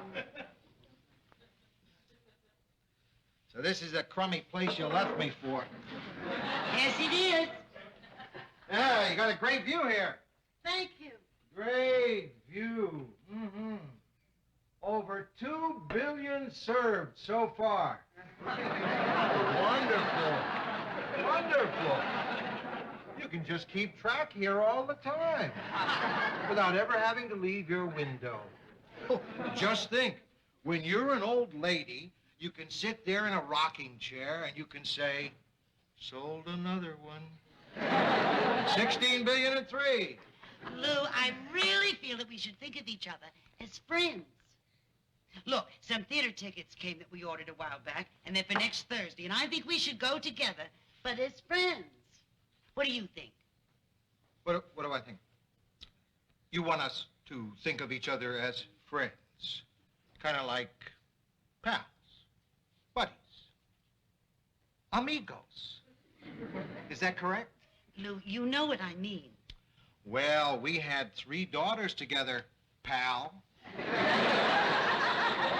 We slept in the same bed approximately 26 years, old buddy. And now what you're saying is you want us to be friends. Was that the word you used? Yes, that was the word I used. Mm. We're not going to be friends, Edie. I told you I never wanted another woman when I meant it. And I told you I never wanted another woman when I didn't mean it. And we survived it all of it. I'm going to go to that play with you, Edie. Am I going as a friend or not a friend? Not as a friend.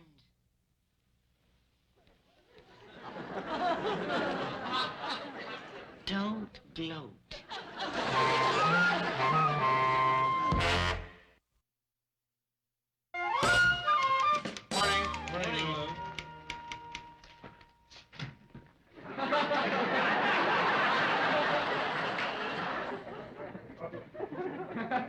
Why is it when I call a meeting, you're always late? It's just that we're curious about last night.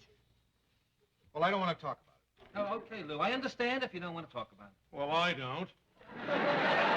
Fix him up with his own wife, give my best aftershave, and he thinks he's going to sit there and dummy up on me? Listen, I don't know what to tell you. We talked about her new job, and I pretended I was interested, and we talked about my office, and she pretended she was interested. I pretended to enjoy the fish. We watched a little television. She went to bed, and I went out to a bar and had a couple of drinks, just like we were married.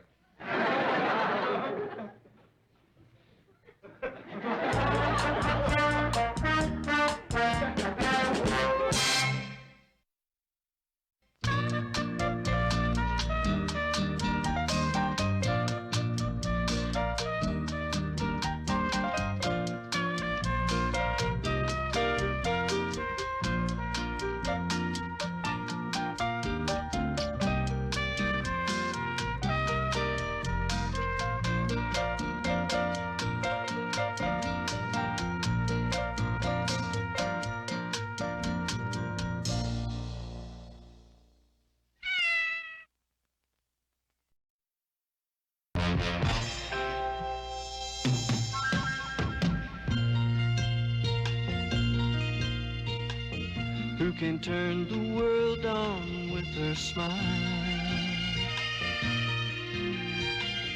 Who can take a nothing day and suddenly make it all seem worthwhile. Well, it's you, girl, and you should know it. With each glance and every little movement you show it. Love is all around, no need to waste it. You can never tell, why don't you take it? You're gonna make it after all. You're gonna make it after all.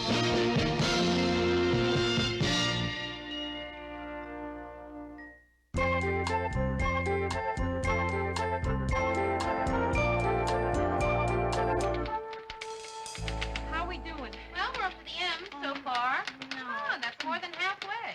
Mary, I'll never make it. My tongue will be sticky for life. You're both doing fine, and the League of Women Voters thanks you. Phyllis, I don't know where you find the time to do this and your ecology thing. Oh, I'm not doing that anymore. Oh, why not? Oh, they got sort of snippy when I showed up for a rally in my leopard coat. I don't know why. I mean, it was dead when you got it. Wasn't it? Anyway, glad for the extra time because this year I'm chairperson for the Concerned Democrats of Minneapolis, and we're going to choose a candidate for the city council primary. Well, Phyllis, I'm really impressed. Well, I can't help being one of those people who does more than her share. It's one of my greatest failings. I'm a giver. Also a carrier. Mary, let me ask you this. Suppose my committee wanted someone from your news department to run for the city council. Like who? Oh, well, let's just say someone with the right image, someone trustworthy, respected, a father figure. You mean Mr. Grant? Someone whose face is well known, someone with a deep voice, silver hair. You're kidding. Why would you think I'm kidding? Hey, what? What? Well, Phyllis just said that she, and apparently she means it. You're not kidding? I'm not kidding. That she wants Ted to run for city council. You're kidding. I think he'd make quite a contender. Phyllis, why would anyone want Ted? You do. He does your show. Yeah, he does. And Mr. Grant drinks. Murray has an acid stomach. And I'm very nervous. Is Ted a bad person? Is he corrupt? No. Unethical? No. What? Well, what then? Phyllis, you don't know Ted. Let me try to explain Ted to you. Ted is not bright. He doesn't have to be that bright. I'm bright. I'm bright enough for the two of us. Oh, Phyllis. I have enough drive for the two of us. I have enough ambition for the two of us. I have enough education. I have enough sheer concern. Then why don't you run? I don't have enough time.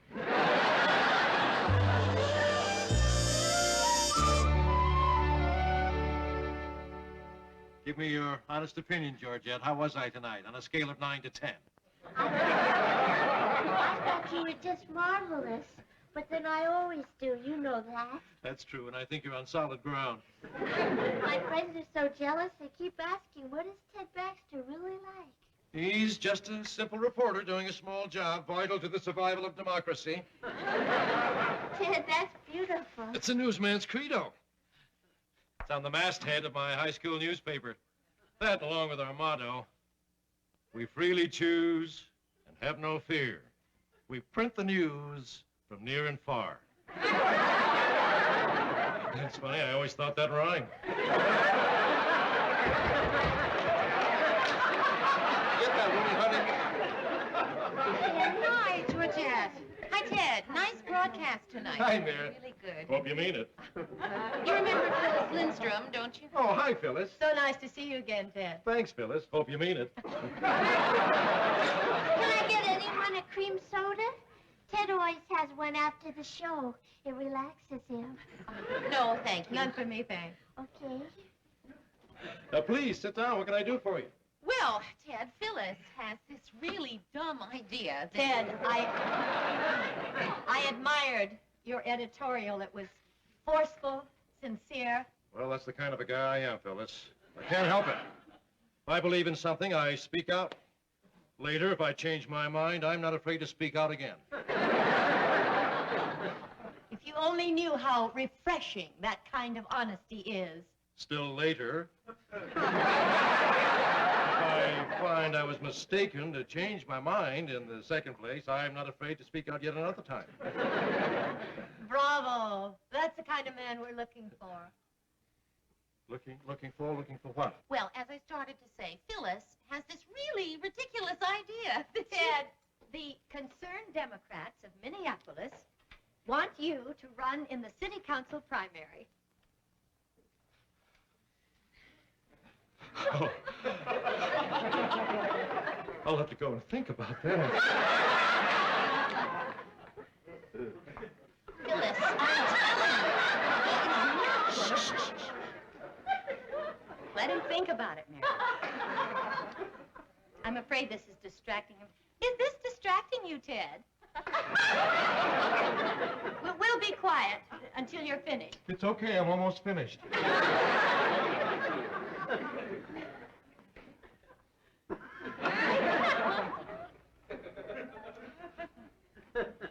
It's funny. Just a few moments ago, I was just the best darn newscaster in America, and now this. Ted, you can't do it. You're a Republican. How can you possibly run as a Democrat? I'll switch. What have the Republicans ever done for me? It's out of the question, so that's that. Well, I told that to Ted, Mr. Grant, but he wouldn't listen to me. Because you weren't brutal enough. That's my job, being brutal. You see, Mary, what Ted doesn't understand is that the second he decides to run, he's no longer my anchor man. So there's no contest. He's gonna stay. Well, I'm glad that's settled. Yeah. I can just picture him out on the campaign trail, kissing hands and shaking babies. Hi, gang. Hi, Ted. The people have made their choice, and I accept. Hey, Mayor, how do you like this for my campaign slogan? From newscaster to newsmaker. Eye-catching, yet simple. Just like the candidate. Yeah, before you make any commitments, I think you ought to talk to Mr. Grant. He wants to explain a few things to you. Oh. Hi, Ted. Oh, hi, Gordo. How's your new career going? Hey, the news must be all over town. Where did you hear it? You told me. Yeah, that's true. Say, so what do you think? You think I've got what it takes to make it in politics these days? I'm afraid so. Thanks. Ted, get in here. Oh, yeah, okay, Lou. Don't talk about me while I'm gone. I'm only kidding. You can talk about me. I'm glad I caught you alone, Lou. This is probably a good time for us to have a talk. No, it isn't. This is a good time for one of us to have a talk and one of us to have a listen. Well, suit yourself. I'll be brief. I just thought that it You're not running for city council, Ted. It's that simple. Thank you for coming in. I'm glad we had this little chat. You got it all wrong, Lou. I am running for city council. Let me make something clear to you. You can't be a newsman and run for office. Oh, sure I can. I'll budget my time, take shorter lunches. It's not my rule. It's the FCC's. You can't do both. And if you do, I have to fire you. Am I getting through to you now? I understand that last part. Therefore, you are not running for city council. Yes, I am, Lou. No, you're not, Ted. Yes, I am, Lou. Comes a time when a man must do what he thinks is right, regardless of personal gain or loss. You mean that? Yes, I do, Lou. Why, Ted? I think you're sincere, but I can't figure out your motive. Well, I only ran for office once in my life, Lou. In high school, for student council. It may sound silly, but that might have been the happiest time of my life. I'll never forget how it felt to have people root for me. You win? I got clobbered. But that was a long time ago, Lou. before I became Ted Baxter. I'm going to go all the way and show those people, Lou. So fire me if you want to. In fact, if it'll help you any, I'll resign. You're that sincere? Okay, Ted. Tell you what. You resign for now. Then later, the door will always be open if things don't work out. You mean if the unthinkable happens? No. I mean if you lose. Hold the work, everybody. I'd like to make an announcement. Ted has informed me of his wish to do something for the people of Minneapolis. Towards that end, he is resigning as our anchor man. Mr. Grant, You'll always have a friend at the city council. what happened in I don't know. It was very confusing. For a moment there, he seemed to make sense. Don't worry, Lou. I won't leave you in the lurch. I'll help you find a successor no matter how long it takes. Gordy? Of course, I don't kid myself it'll be easy, but we'll stage a massive talent hunt. And I will personally screen all the candidates. And if we're lucky enough to find Mr. Right. Yeah, Lou. You're the new anchor man. Think you can handle it? What's to handle? It's a milk run. Good. Good luck, Ted, and goodbye.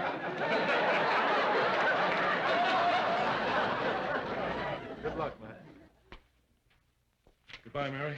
Goodbye, Ted.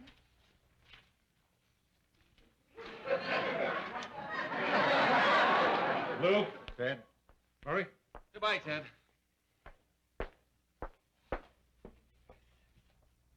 Bye, everyone. Goodbye, Ted. Well, I guess this is goodbye. Bye. Bye. So, until we meet again, goodbye. But not farewell. Just goodbye.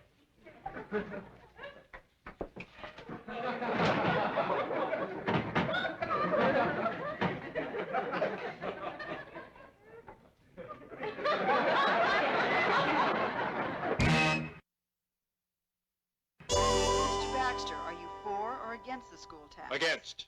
I just don't think school kids should be taxed. I mean, they've got enough to pay for. What with lunches, pencils, maybe a movie on weekends. Do you believe this? They think he's being funny, that he's witty. He's really impressed them. Thank you, ladies and gentlemen of the press. That ends our conference. And Phyllis knows just when to get him off the hook. Gee, Mary, I gotta admit this, though I hate to. She has got him doing a pretty good campaign so far. Boy, whoever thought that Ted and Phyllis would be working together like this? Well, you know, it's like they say, Mayor. Politics make strange bedfellows. As a matter of fact, Phyllis and laws make strange bedfellows. Come in. Ted. Hi. Hi Nice there. to see you. I was downstairs watching the news with Phyllis. Oh, hi, Rhoda. Nice to see you again. You're looking very nice this evening. Thanks, Ted. Same to you. Hope you mean it. Hey, Ted, I saw the latest survey. You're really picking up. Yeah, did you notice I just passed undecided in the polls? I'm my own man, Mayor, going it alone and doing it my own way. You're 6 minutes behind schedule, Ted. You cannot monopolize my candidate, you two.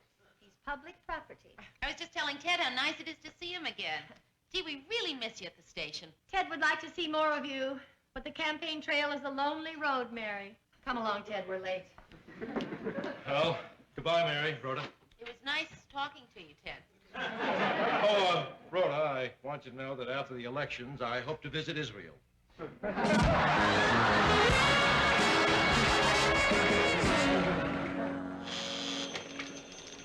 Yeah? Well, no, you're just going to have to take a message. It's so busy around here today. Okay, thank you. I'll be darned.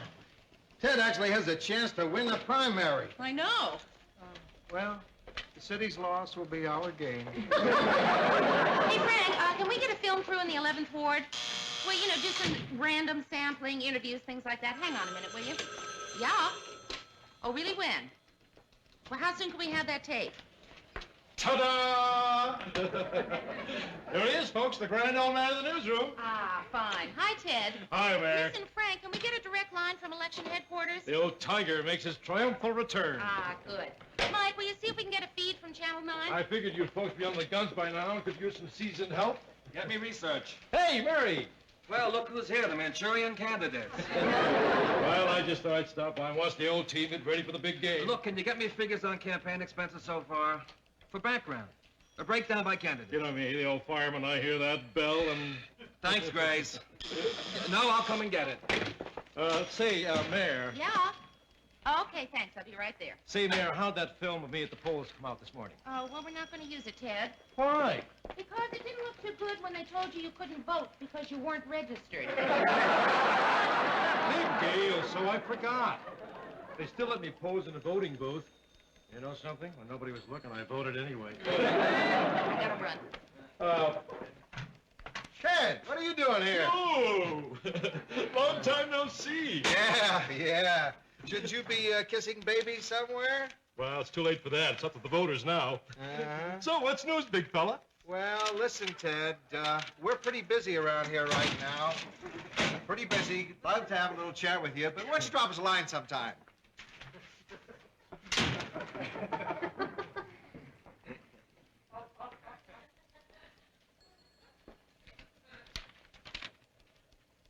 Although it's still much too early to project a winner, a number of trends have developed which experts could not have prognosticated. Hi, Ted. Hi, Gary. Pretty busy, huh? Yeah. Nothing like a newsroom on election day. You're telling me. You want to know something? I miss it. Oh, we miss you too, Ted. You do? Yeah. Gee. Your audience misses you too, Ted. Did I get any mail? Oh! Yeah, you got a lot of mail. No kidding. People, sure. How many? Oh, 650. Whoa, no kidding. Can I see them? Oh, well, I don't have the Well, letters, just you show know. me, tell me where Well, they are. Yeah, I think maybe Murray has them. Come on, Mary, I want to see them. They're my letters.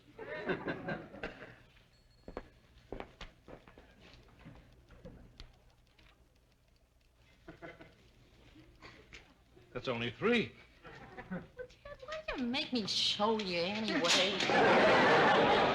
Hey, you know what, Ted? Everywhere I go, people yell, "Hey, Gordy, when's Ted coming back?" No kidding, they do? Yeah, Where? everywhere. How many yell that? 650. I mean, men or what? Women too? Yeah, women too. Young women? Yeah. Would you say that the women yell more often? Nobody yelled at Ted. They didn't yell, and nobody yelled nothing.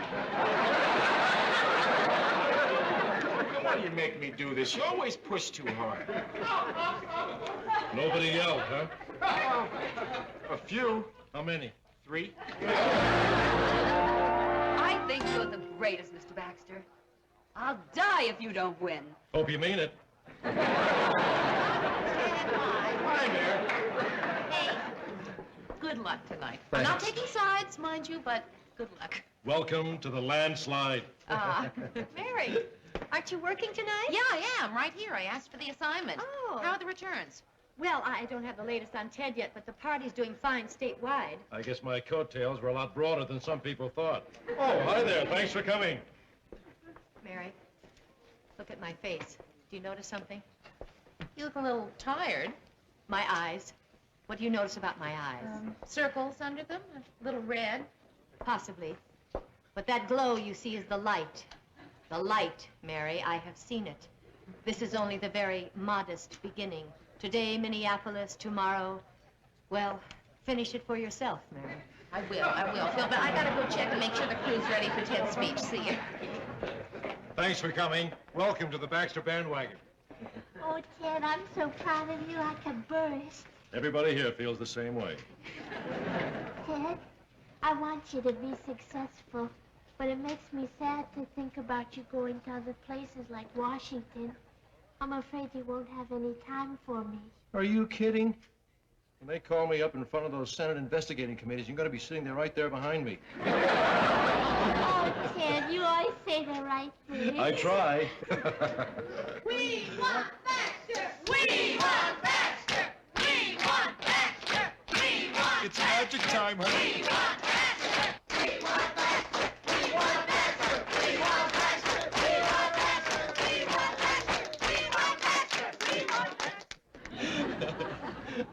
Thank you all for coming here tonight. I know you're all waiting to hear me give my victory speech, but I think it would look much better if we wait until the votes were counted. But when those Baxter votes start pouring in, you'll be the first to know.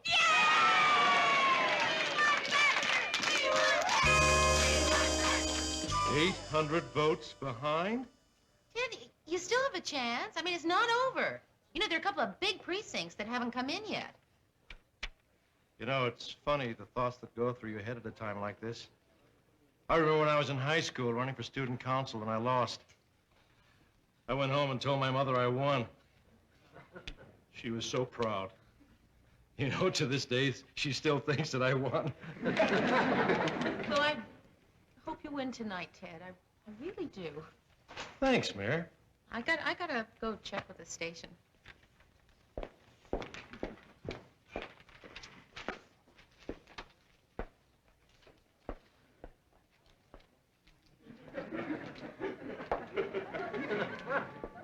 Ted.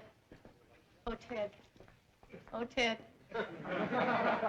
Ted, I don't know what to do, Ted, I don't know how to break this to you.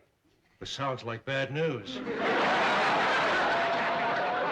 We lost, Ted, we lost. Well, what about all those big precincts that hadn't come in? They came in. We're finished, Ted. Crushed. Wiped out. Annihilated. I don't like the sound of that. I told everybody I was going to win. So did I. I believed in us. I felt we had such bright, untarnished hopes for the future. I felt we had mountains to climb, promises to keep. But the light failed, Ted. The dream died. Oh, my Lord. We gotta pick up the pieces, Ted. We've gotta walk out there, our chins high. Show them what we're made of. They want to hear from you, Ted. Talk to them. What'll I say? I don't care. I could read my victory speech, but that's such a happy speech. Adapt it. Improvise. My friends,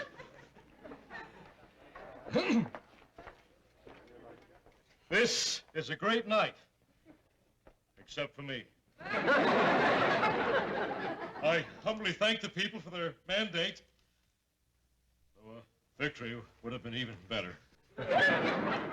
My opponent put up a good fight, even though he won. And tonight, the people of Minneapolis have taken a great step forward. And if that's what they want, the hell with them.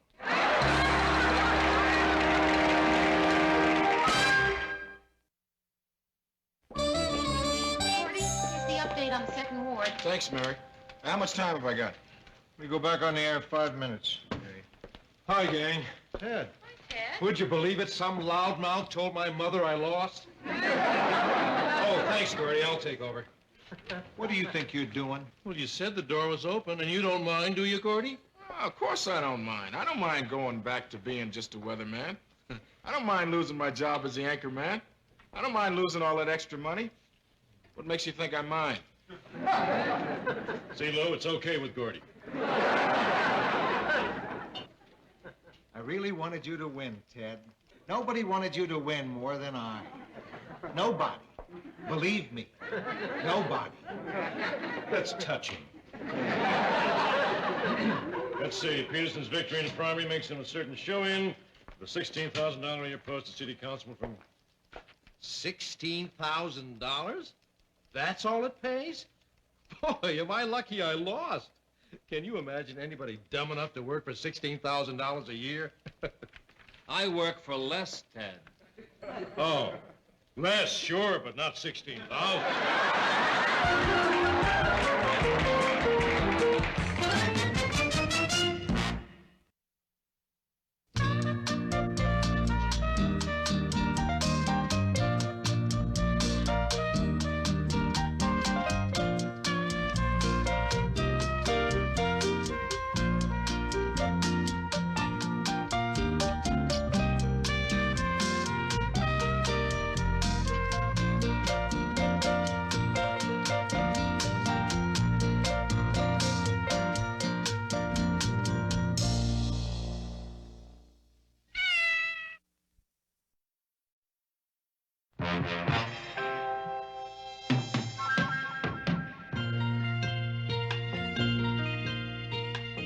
Who can turn the world on with her smile?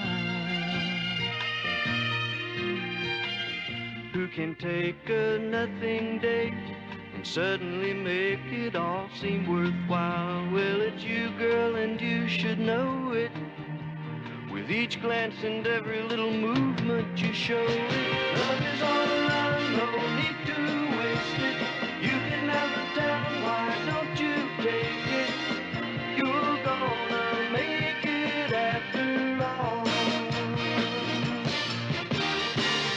You're gonna make it after all.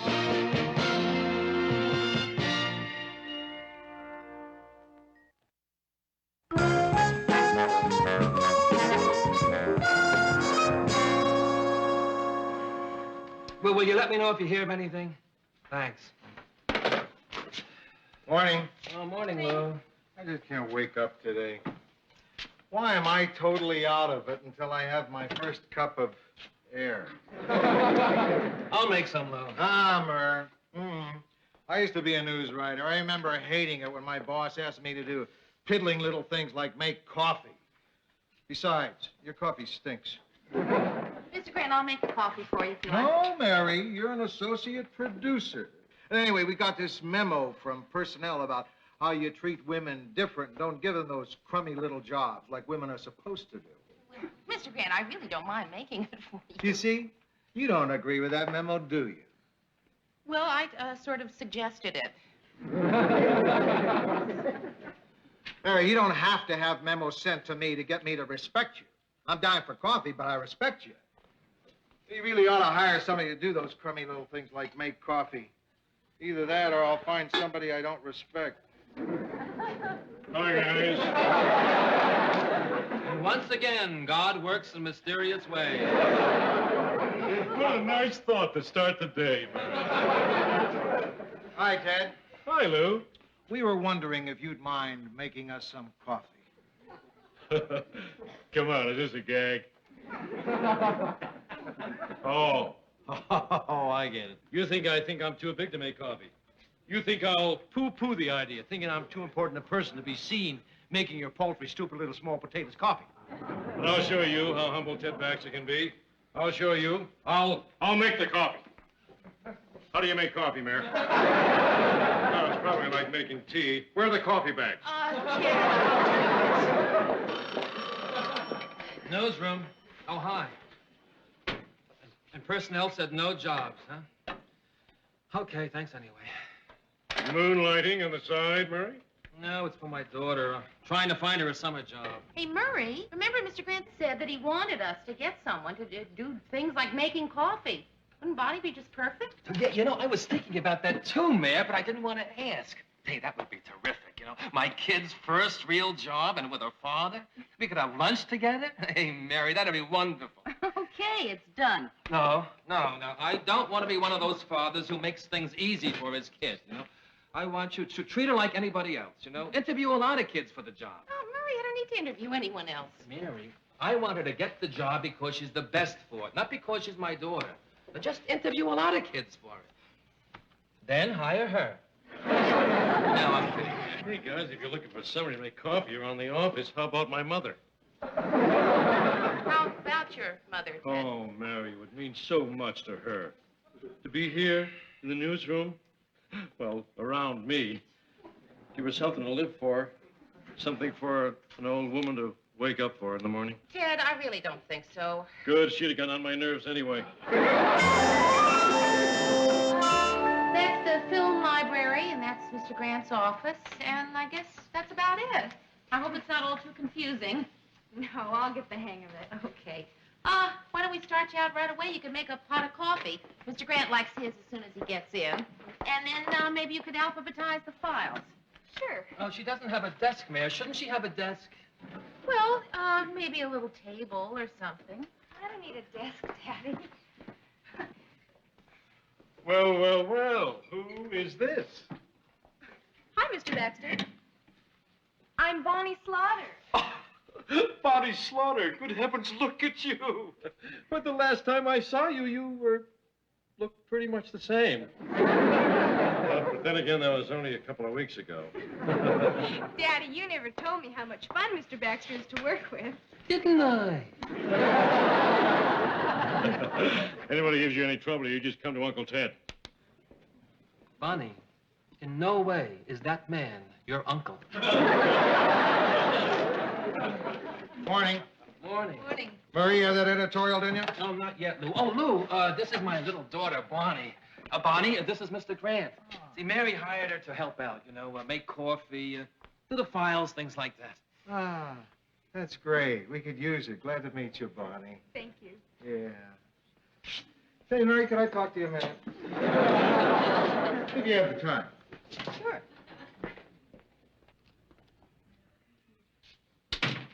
Let me start off with the most positive attitude I can summon up. No. No. No. No Bonnie, no Murray's daughter, no.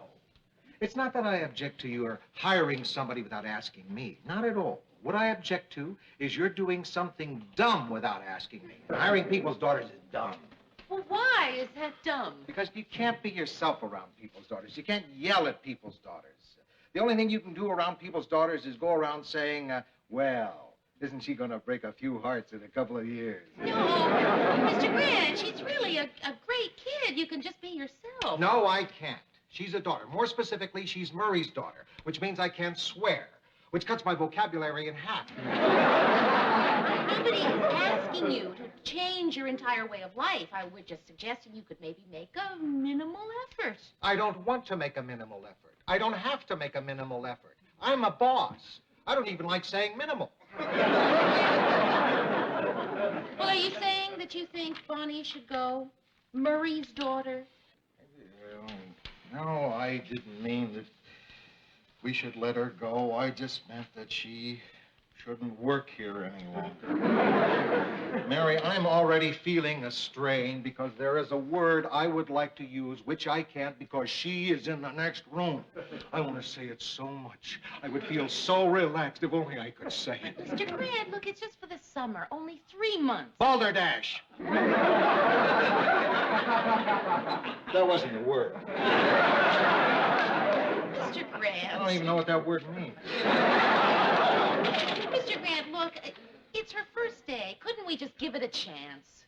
All right. All right.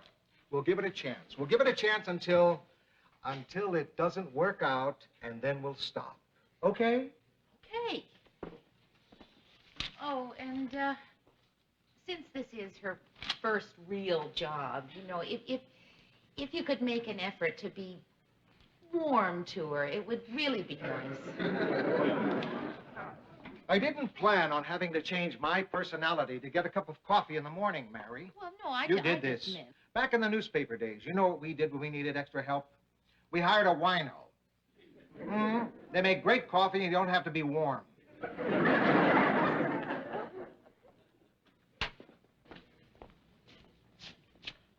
Murray, where's that editorial? Well, I'll get on it in a minute, Lou. As soon as I finish cleaning up Bonnie's new desk. Murray, the station manager wants to see that editorial by 11. Yeah, well, I've got it in my head, Lou. I just have to type it up. I just want to make this nice and clean for Bonnie before she gets back. Murray, why don't you try doing something nice for me? Sit yourself down and start writing that editorial before I compliment you on what a wonderful job you're doing around here. Kid's got to break a lot of hearts.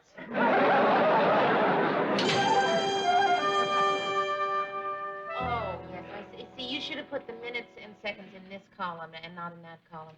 Oh, that's what I did wrong. Look, I'll redo it for you, honey. Oh, no, Daddy, I'll do it. No, baby, it'll only take a few minutes. Good morning, all. Look what I found in the mailroom. Well, well, well, is that Bonnie over there? Hi, Bonnie. Bonnie? Hi, Mr. Baxter. Ted, just what do you think you're doing? He's Rick Welsh, 19 years old, track team, University of Minnesota. I said to myself, Ted Baxter, you old matchmaker, I think you got yourself one terrific El Macho. I hope I'm not embarrassing you two kids. Ted, come here. Come here, Ted. Listen, she's only 15. Oh, come on, Murr. Nowadays, 15 is practically middle-aged. Bonnie, did you say hello to Rick? Hi, Rick. Hi, Bunny. Well, well, do I see sparks flying? Rick, I'm sure Bonnie's not doing anything tonight, and if we all looked away for a second to let you ask her out, I'm sure Bonnie will say yes. Won't you, Bonnie? Well, Well, I don't know if these are the perfect circumstances, but would you like to go to a movie tonight? sure, I'd love to. Well, great. I'll pick you up about 8 o'clock. Sparks, old buddy, sparks. Bonnie, you can't go out with him. Daddy, excuse me. He doesn't have the address. I'll be right back.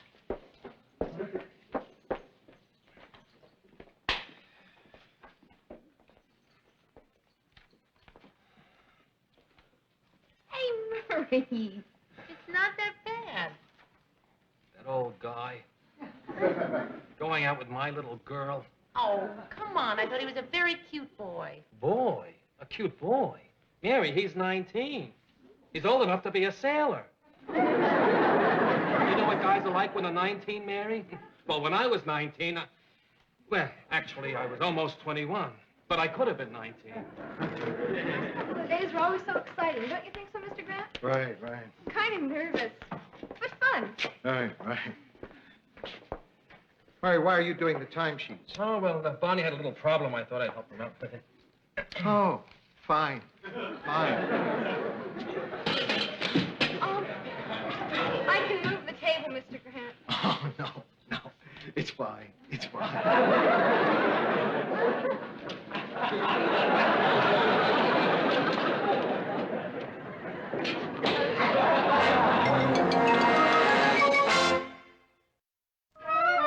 Grant, I know what you're going to say.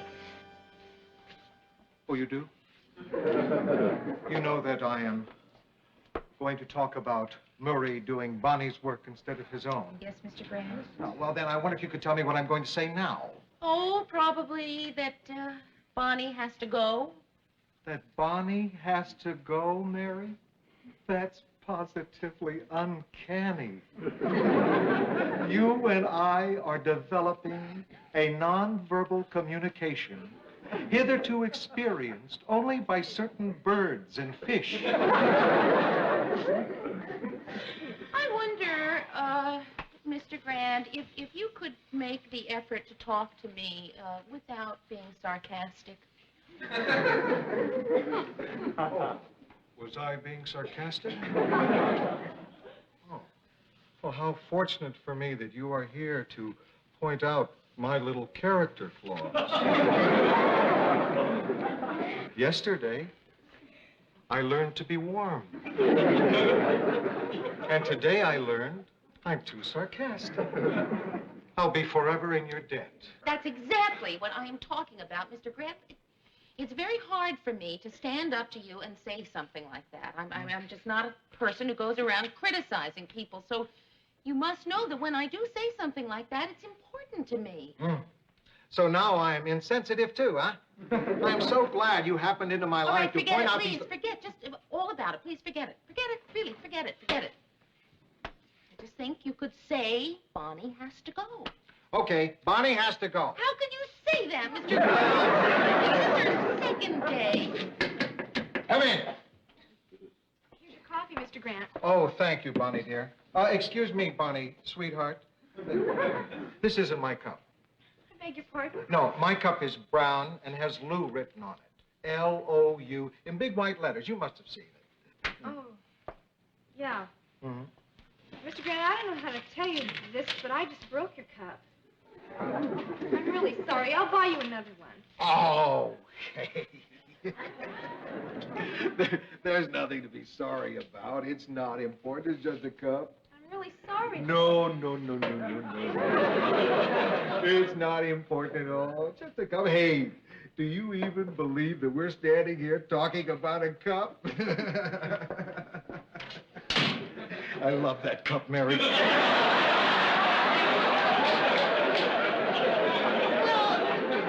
all right. I will go out and buy you another cup with Lou on it, just like the old one. No, you can't, Mary. Oh, Mr. Grant, I imagine that somewhere in this city there's another cup just like it. Oh, no, you're being sarcastic, Mary. You are, Mary, Well- you are, and you do it lousy. Mr. Grant, can we please just forget what I said about sarcasm? Now, about my cup. You can't find me another one like that brown cup, Mary, because my daughter Sarah made that cup for me in camp when she was 12 years old. I love that cup, Mary. I'm really sorry, Mr. Grant. I didn't know that. Her camp counselor said it was the best cup anybody made. Not just in Camp Saginaw, in the world. That includes everybody. That even includes the Renaissance artists. Mr. Grant. I had 3 daughters like that, Mary. 3 of them who were smart and cute and just adorable to have around. But none of them ever worked in this office, did they? Well, no, Mr. Grant, that's true. They didn't. Murray has 1 daughter. 1 daughter who's out there now. I trust you understand my point, Mary. Gee, Mr. Grant, I'm really not sure I do. Mary, that's sarcasm. Oh, is it?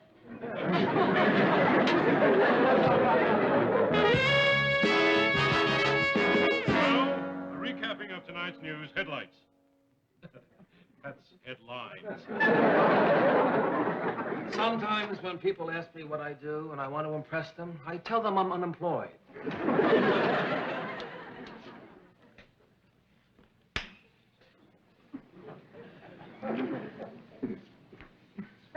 Mary, I know that you haven't had time to take care of that little matter we talked about, but I know that as soon as the news is over, you will take care of it.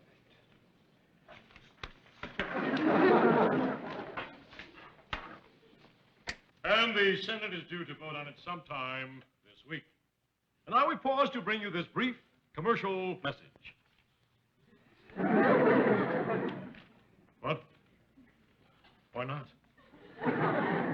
It seems there seems to be a holdup on the commercial message or something. Just doesn't seem to be here, but I can assure you it isn't my fault. Bonnie, the film! You... Film? Oh. Mary, was that the film? I think she's going to be a little late with it. Come on, Lou. She's just a kid. She's entitled to a little mistake. Let me see, what commercial was that? Oh, yes. There was one about that woman that visits her friend. And she goes into the bathroom. And she notices something funny, a little funny about the water. It's blue. And so she lifts up the top of the tank, and guess what she sees? She sees this little man in there standing up in this little rowboat. And he's got a captain's hat on, and he's playing the maracas. And he says, "Hi, Margaret." Of course, she doesn't answer because she's so surprised. And he proceeds to tell her how she can have blue water in her house. And then he puts the top back on the tank. And now, back to the news. Mary, we'll write the sponsor a letter. You'll think of something. And tomorrow, we'll call our lawyers and see if we're liable for anything. Mr. Grant, I'm so sorry. I don't know what happened. No, it's okay, honey. Bonnie, that wasn't a good thing to do. It really wasn't. In fact, you might even say it was a dumb thing to do. I know. Hey, Lou, come on. Come on, that's only a little mistake. Hey, I make mistakes. Mary makes mistakes. Yes, even you make mistakes. Now, look, Murray. Bonnie, could you help me with something in the supply room? Mary, you will take care of it. Mr. Grant. Mary? Yes, I will take care of it. Good. Hey, what's going on? What did that mean when Mary said she'd take care of it and you said good? It's your daughter, Murray. It's just not working out. I have no idea what you're referring to. Murray, Bonnie, she's just not right for the job. Lou, would you say what you said just once more? I said Bonnie's just not right for the job. Okay, would you say that just once more? She's crummy for the job. Hey, Lou, step outside. Oh, Murray, come on. Oh, I'm not kidding, Lou. You said my daughter was done. Now step outside. Hey, hold that. Oh, wait a minute. That's not right. Put it on the hanger. I'm not going to put it on a hanger. Murray, this is your new jacket. You just bought this jacket. You love this jacket. I have no time for loving jackets now, Lou. Now, come on, step outside. What do you mean, step outside? We're on the 18th floor. Okay. Then we'll settle it right here. Come on, right here. Murray, hey, Murray, I'm not gonna fight you. Come on, Lou, you gotta fight me. I don't have to fight you. Hey, Lou, come on. Please. Show me some compassion. I'm upset. Come on, Murray, come on. Oh, come on, nothing. First you called my daughter dumb, and now you won't give me the satisfaction of fighting with me, Lou. Hey, Lou, come on, we're old friends. You should help me out a little bit. Okay, I didn't realize it was that important to you. I'll fight you. I don't want to fight. Come on, let's go outside. Maybe you'll feel like it. Lou, you're patronizing me again. Murray, I'm not... Hey, Lou, how'd you like the way I saved that commercial? Quick thinking, right? Hey, Murray, your daughter's really lousing things up around here. Okay, Ted, you're next. Lou's first, you're second. Wait a minute. You're first and Lou's second. First, huh? Thanks, Murray. It's about time we got a little recognition around here. Murray, I'll see you tomorrow. Oh, no, Lou, no. We're going to settle this right here and now. Listen, if it's that important to you, Bonnie can stay. Huh? No, Mr. Grant, she can't. I just let her go. You're third. I just came back to say goodbye to everybody. Sorry it didn't work out. Oh, it worked out, honey. It worked out. I mean, you can't help it. You had an impossible boss to work for. Yeah. Now, look, everything's going to be fine. What do you say we have dinner and we can talk, huh? I can't. I have a date with Rick. As a matter of fact, he's waiting outside. Oh, that nice kid? Well, okay. But just don't be home late. And remember, you and I have a date to go shopping on Saturday, right? Okay. Yeah, and call me if you want a job recommendation. Okay, thanks. Bye, honey. Bye, everybody.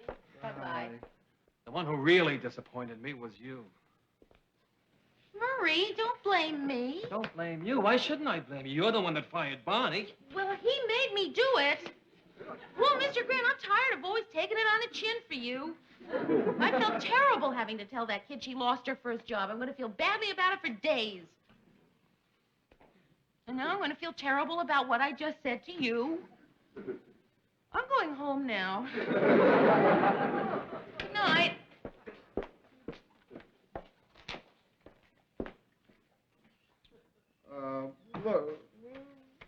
Look, Murray.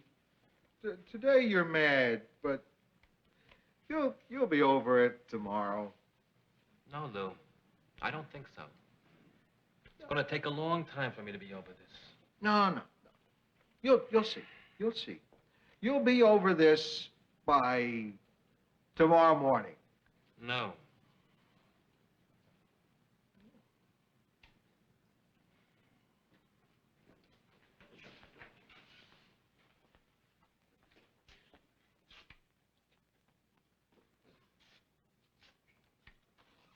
Tomorrow afternoon, I could probably be over it. About 3 o'clock.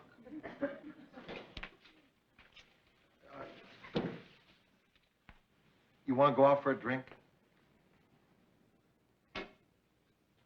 Tomorrow.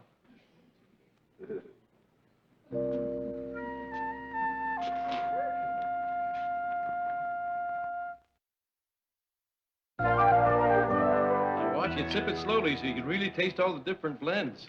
This is a special mocha blend with Guatemalan bean and a Nicaraguan dark bean. Mostly Nicaraguan, but a little touch of Guatemalan for body. That, along with my little secret, gives it the deep, rich, satisfying flavor. Tastes a lot like tea. That's my secret. So, how's Bonnie doing? Oh, terrific. She's got a new job. Working a little coffee shop outside near the school, you know. All the kids hang out there. A lot of boys. Oh, is she gonna break a lot of hearts? Yeah. And a lot of cups.